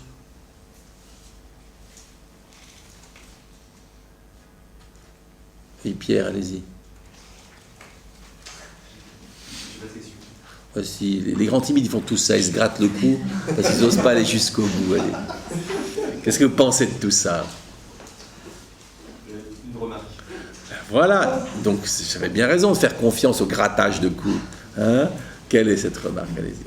Par rapport à la réflexion sur les critiques qui avaient été faites sur les consultations par les Anglais, je crois, par rapport à ce que vous avez dit tout à l'heure, j'étais assez d'accord avec eux en fait sur le fait que Pour les consultations, il y a une certaine limitation qui est faite par l'absence de connaissances. Alors attendez, parce que là je suis déjà. Quel était, je vais faire quand même qu'est-ce que j'ai dit? Parce que en plus je ne sais pas de quoi vous parlez. Qu'est-ce que j'ai dit? Allez-y. Que les Anglais, enfin, les remarques faites lors des débats anglais, étaient qu'il y avait une limitation dans la consultation philosophique qui était faite par le fait que la personne qui fait la consultation n'a pas forcément les connaissances adaptées pour la faire. Alors là, je vais rectifier ce que j'ai dit. C'était, oui, un Anglais qui avait dit ça, c'est pas un Anglais qui avait dit ça, en disant que pour faire la consultation avec quelqu'un, qu'il fallait avoir soi-même une vision philosophique claire. Voilà. Oui. Et donc, vous pensez que c'est vrai? Oui. Ah oui, d'accord. Donc, toute personne qui n'a pas une vision philosophique claire ne peut pas faire de consultation. Attends, qu'est-ce qu'on est en train de faire là? Est-ce que vous maintenez que toute personne qui n'a pas de vision philosophique claire ne peut pas faire une consultation? D'accord. Combien de personnes à votre avis sur la planète ont une vision philosophique claire? Comme ça, au pif. Sur 7 milliards d'individus, à votre avis, comme ça, au pif. C'est des paires de statistiques. On a plein de sondages en ce moment. Nous aussi, on en fait. Allez. 30 000. Ouais. Vous êtes généreux quand même. Hein. Moi, j'aurais dit 1,5. Hein? D'accord. Mais enfin, vous êtes d'accord avec ça. D'accord. Vous êtes d'accord avec cette idée qu'il faut ça? D'accord. Qui n'est pas d'accord avec Pierre et peut lui dire pourquoi? Levez la main. Pas sur les statistiques, mais sur la classe. Allez, demande à quelqu'un pourquoi il n'est pas d'accord. Gardez la main levée, ceux qui ne sont pas d'accord, tant qu'ils choisissent. Je ne suis pas d'accord parce que je pense que par le questionnement, même si on n'a pas une vision philosophique totalement claire, on peut amener l'autre, par le questionnement, à se découvrir lui-même. Alors, c'est Vincent. Ce que Vincent a dit, est-ce que ça a du sens? Oui. Est-ce que ça répond à votre problème? Oui.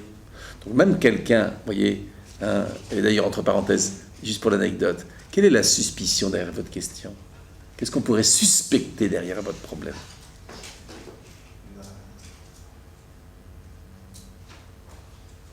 En sachant que rien ne vient de nulle part. Voilà. Hein? Qu'est-ce qu'on pourrait suspecter derrière votre souci? Vous n'avez pas d'idée? De ne pas être capable d'être performant lors de la Qui? consultation. Qui serait pas... par exemple. Hein? Voilà.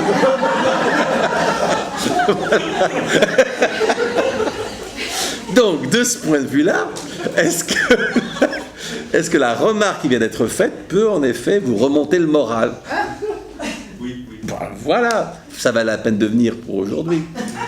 Voilà. Bien.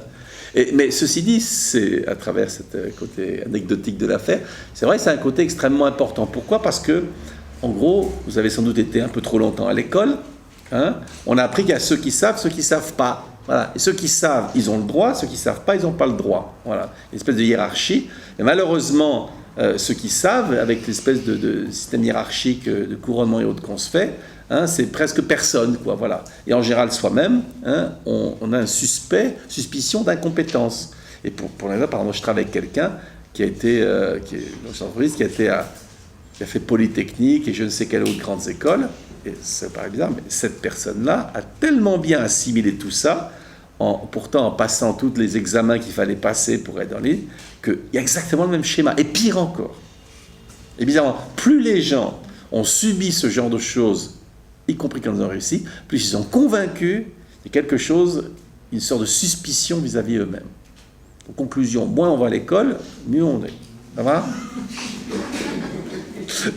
Bon, voilà. Mais enfin, l'idée c'est ça, c'est qu'en effet, et ça c'est un point important parce que qu'est-ce qui fait l'intérêt? Alors, je dis pas que Socrate n'a pas un talent pour le questionnement, mais si on le prend bien, ce que je trouve toujours intéressant dans les ateliers avec les enfants et autres, c'est que si on accepte d'entendre ce qui vient, de toute façon, on est toujours mis à l'épreuve.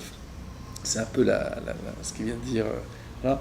Mais c'est qu'on est toujours mis à l'épreuve, et de ce point de vue-là, c'est surtout ça l'aspect, c'est d'être pouvoir de poser des questions. d'oser les poser, hein, et de travailler un peu. Et là, il y a un travail avec elle, c'est surtout qu'elle soit claire, hein, ces questions-là, qu'elles soient claires. Pas tellement notre vision philosophique, c'est pas ça, mais d'apprendre à poser des questions claires. Alors ça, je prendrais. Hein. Mais bon, ça va? Oui? Une question. Qu'est-ce que vous entendez par vision philosophique? Alors, qui veut répondre à cette question? Prénom encore. Caroline. Caroline demande ce qu'est une vision philosophique. Qui veut lui répondre? Vous savez ce que vous allez faire, parce qu'il y a beaucoup de timides ici. Vous allez prendre quelqu'un qui est dans cette pièce, un grand timide parmi deux, mais qui, d'après vous, devrait tout à fait être capable de répondre à cette question. Et vous lui dites, arrête de jouer les timides et réponds à ma question. Ça va? Oui. Allez, quelqu'un. Vous pensez pourrait répondre à cette question? Monsieur avec la chemise blanche.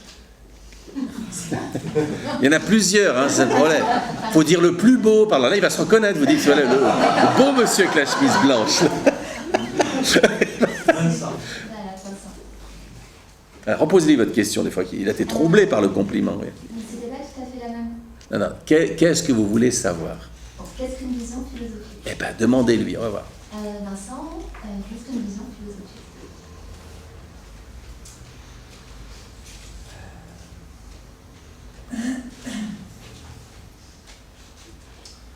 Je dirais que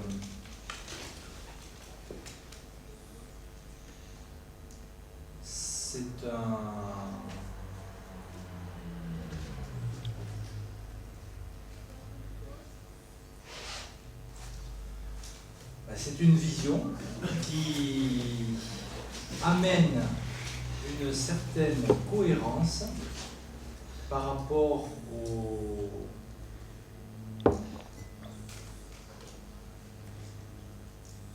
à une conception du monde et à une finalité du monde. Bien, on va s'arrêter là. Alors, déjà, est-ce que vous comprenez ce qu'il dit? Oui. Oui. Est-ce qu'il a répondu à votre question? Oui. Qu'est-ce que vous lui dites? Merci. Voilà, hein, bravo. Voilà, bien. Satisfaite? Non. Alors là, c'est là, vous voyez, que j'ai mes antennes qui commencent à... Vous avez une question. Oui. Et alors, quelqu'un vous estimez qu'il a fourni une réponse. Et puis, vous ça ne va pas. Non. Qu'est-ce qui vous chagrine? Ce qui me chagrine, c'est que comme c'est vous qui avez utilisé ces termes-là dans les dialogues, j'étais aussi intéressée par avoir vos précisions. Non, ce n'est pas votre intérêt, je vous demande. Quel est votre problème? Mon problème... Oui, et pourquoi vous n'êtes pas satisfaite de ce qu'a dit Vincent?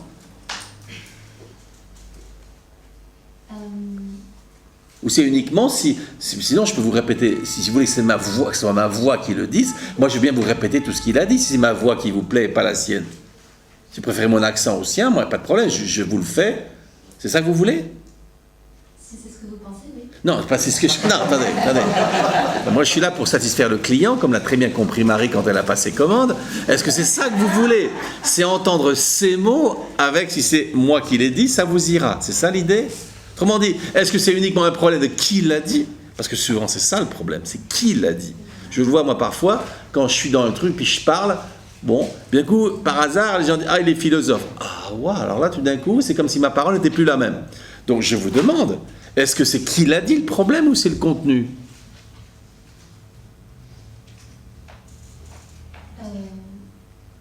Là, c'est qui l'a dit. D'accord, donc si je vous dis ce qu'il a dit, tout ira bien. Oui. Eh bien, on va essayer. Alors, il n'y a pas beaucoup de mémoire, vous me le refaites. Alors, qu'est-ce qu'une vision du monde? Moi, je vais répéter vos mots, allez-y. On va faire une expérience. Allez. Qu'est-ce qu'une vision du monde? Alors, c'est une conception du monde cohérente. C'est une conception du monde cohérente. Qui a pour finalité de conduire à la sagesse. Qui a pour finalité de conduire à la sagesse. Ça va? Voilà. C'est moi qui l'ai dit. Ça va? Êtes-vous maintenant satisfaite? C'est pas un peu ridicule, votre affaire? Il n'y a pas un côté un peu ridicule à votre affaire? Non, mais je m'en pas peut-être, je m'en pensez-vous. Du fait que j'ai dû répéter ces mots-là, vous êtes contente? Là, c'est ridicule. Ah oui. Mais alors, non mais alors, demandez-vous maintenant, pourquoi attribuez-vous tant d'intérêt ou d'importance à la personne qui le dit, plus qu'au contenu lui-même? Parce que c'est vous, dans votre présentation, dans vos discours, qui avez utilisé ce terme-là. Et comme c'est vous qui l'avez utilisé, peut-être que vous ne mettez pas la même chose derrière que Vincent ou personne. Vous savez ce que c'est qu'une hypothèse gratuite? Ça, peut-être. Comment? Ça. Non, ça. Savez-vous, oui ou non, ce qu'est une hypothèse gratuite? Une hypothèse, oui. Gratuite, non. Non. Il y a le bouquin là-haut de questions de logique. Je ne sais pas s'il est là-haut. Bon, peu importe. J'ai fait un bouquin qui s'appelle Questions de logique, où je soulève toutes sortes de problèmes de ce type-là. Voilà. Et c'est l'hypothèse gratuite, en gros, c'est celle-ci. C'est que, je pense, la maman demande à l'enfant, as-tu préparé ton contrôle de maths pour demain? Et il répond, non, parce que peut-être que la prof sera malade. Voyez-vous là un problème dans cet argument?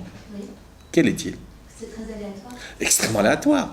Donc vous dites que peut-être ce n'est pas la même idée, mais avez-vous une quelconque raison de penser que je ne pense pas comme Vincent, que j'en ai une idée différente d'une vision du monde? Oui. Laquelle? Parce que vous êtes deux personnes différentes. Mais dites-moi, et alors? Est-ce que vous pensez que parce que deux personnes sont différentes, elles ne pensent pas la même chose? Oui. Ah oui. Et alors donc, ça veut dire que moi, quand je parle, tout le temps où j'ai parlé ce matin, chaque fois que je dis quelque chose, tous les gens qui sont dans cette salle, ils entendent des choses totalement différentes dans ce que je dis. Est-ce que c'est ce que vous êtes en train de me dire? Ou pensez-vous que quand je parle, en gros, le pari, c'est que les gens vont en gros entendre ce que je suis en train de dire, avec l'intention que je mets dedans? En gros, comme vous dites, oui. Oui, mais vous, qu'est-ce que vous dites? Vous dites, ah ben non, puisqu'ils sont différents, alors ça se trouve, ça n'a rien à voir. Moi, je lui parle de philosophie, et lui, il pense que je suis en train de parler d'une partie de tennis. Mais voyez-vous dans quel monde vous vivez alors? Non. Ah, en gros, ça vous plaît pas?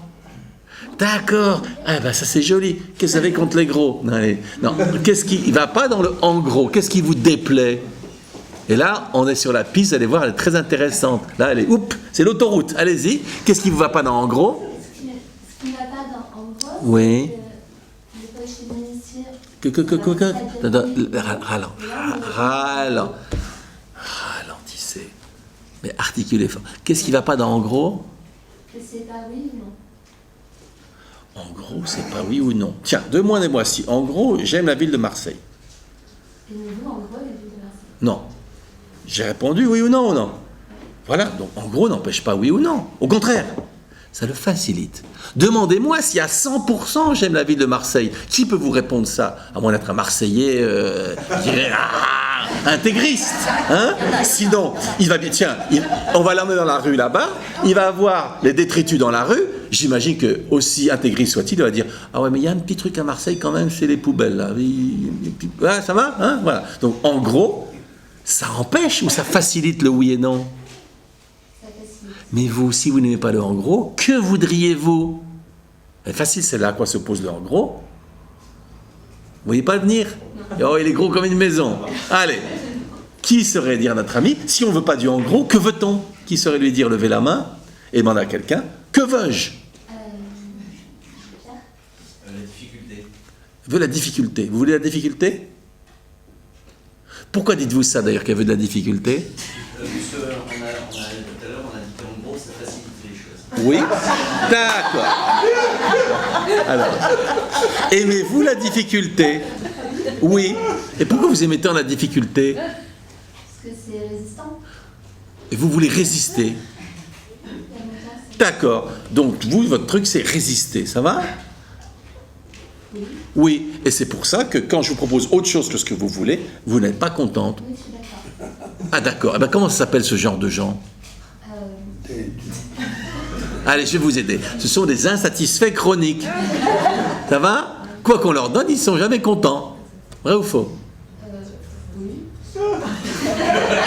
Est-ce que votre oui montre... Hein? Et ça? Ça va? Hein?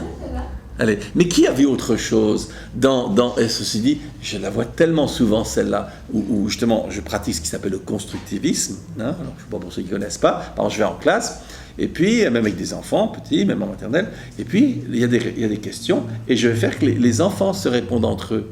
Alors, les enfants, ça les agace, les enseignants, ça agace beaucoup de monde. Le constructivisme. Qui saurait dire, hein, c'est un peu ça, dire que c'est pas moi qui ai répondu, l'autorité, voilà, celui qui est derrière le bureau et le micro, mais quelqu'un d'autre, hein, un citoyen lambda, voilà, n'importe qui répond à sa place, enfin, c'est inadmissible. En plus, vous me l'avez demandé à moi. Qui saurait dire, qu'est-ce qui se passe? Pourquoi ça dérange cette affaire-là? Qui saurait le dire? Alors, gardez la main levée et demandez à quelqu'un, pourquoi ça dérange? Allez, pourquoi ça dérange? C'est parce qu'elle est perfectionniste. Perfectionnisme. Peut-on soupçonner certain perfectionnisme dans votre affaire? Ah, et la perfection, elle est là-bas ou elle est ici? Bah, d'après vous, d'après ce qu'on a vu faire, elle était où la perfection? Là-bas ou ici? Ah, voilà. Et donc, de qui il est, lui? Espèce d'imparfait pour parler à la place du parfait. Il y a usurpation et on comprend maintenant votre insatisfaction. C'est rigolo ou non? Oui, c'est rigolo. Et ça vous surprend? Non. Non. Voilà. Allez, ça va. Hein? Non, mais moi, ça me fascine toujours voir. Mais ça, c'est des schémas qu'on voit en permanence. Hein, l'idée de ça. D'autant plus, quand savez-vous que comme il a répondu, moi je dis, oh là là, j'aurais jamais pu répondre hein, comme il l'a fait. Qu'est-ce que vous en savez? Ah ben voilà. Alors pourquoi vous ne lui dites pas? Ah ben merci, maintenant je sais ce que c'est. J'ai dit merci. Ah non, mais vous l'avez pas dit, vous l'avez pas félicité, ceci dit. Ah voilà. Hein, voilà. Mais ceci dit, quand j'ai fait, bon, j'étais plus radical étant plus jeune, puis quand j'avais fait ma thèse de doctorat, j'avais cité personne. J'ai fait une thèse sans citation, sans bibliographie, ce qui avait fait scandale à la Sorbonne, mais bon. Et puis après, dans les ateliers, je cite. Maintenant, je vieillis, je cite, je fais des concessions à l'ordre ambiant. Et je ne citais pas. Et alors parfois les gens disent, ah non mais ça va pas, hein, c'est pas de la philosophie ce qu'on a fait. Alors je dis, mais pourquoi? Et ils me disent, bah, vous n'avez pas parlé des philosophes. Alors je leur dis, vous savez, là, je fais des petits calculs, j'aime faire du théâtre, je dis, là, vous voyez, si je vois ce que j'ai fait en 1 heure, je vous ai cité 33 philosophes. Mais je n'ai pas mentionné leur nom, mais je les ai cités, j'en ai cité 33. Vous me croyez ou non? Voilà. Hein? Mais pourquoi vous n'avez pas dit les noms? Mais qu'est-ce que vous voulez savoir, vous? Vous voulez des noms ou des idées? Voilà. Hein? Mais l'idée, pour cette personne qui me disait ça, je ne sais pas, c'est qu'il fallait rendre la chose officielle. Peut-être après, elle allait pouvoir répéter, je ne sais pas, quand t'as dit ou je ne sais pas quoi au prochain dîner, voilà. Hein? Mais tout le problème de qui parle. Et elle n'était pas intéressée, personne par le contenu, elle était intéressée par quelle est l'autorité, qui parle, avec la garantie de perfection. Et on fait ça tous, par exemple, on écoute je ne sais pas si vous êtes déjà pris à faire ça, mais on écoute de la musique et on ne sait pas si on aime ou on n'aime pas, on a des doutes et on veut savoir qui l'a fait. Et une fois qu'on sait qui l'a fait, qu'on le veuille, notre esprit bascule. Vous avez déjà remarqué ça? On fait tous ça, c'est très étrange. On a besoin d'une autorité qui assurerait que... Ah ouais, je m'en doutais bien que je l'aimais, c'est Mozart. Voilà, alors ça ne m'étonne pas que je l'aime. Hein? On vous aurait dit que c'est Tartampion, on dit, ah ouais, non mais je l'aimais pas trop ce morceau non plus. Vous voyez, c'est terrible. Hein, on a tous ce schéma-là, à des degrés plus ou moins élevés. Bon, le tout, c'est d'en prendre conscience. Voilà. Ça va? Vous voulez savoir autre chose? Là, non. Non, là, non, d'accord. Et maintenant? D'accord. Allez, ok, bien.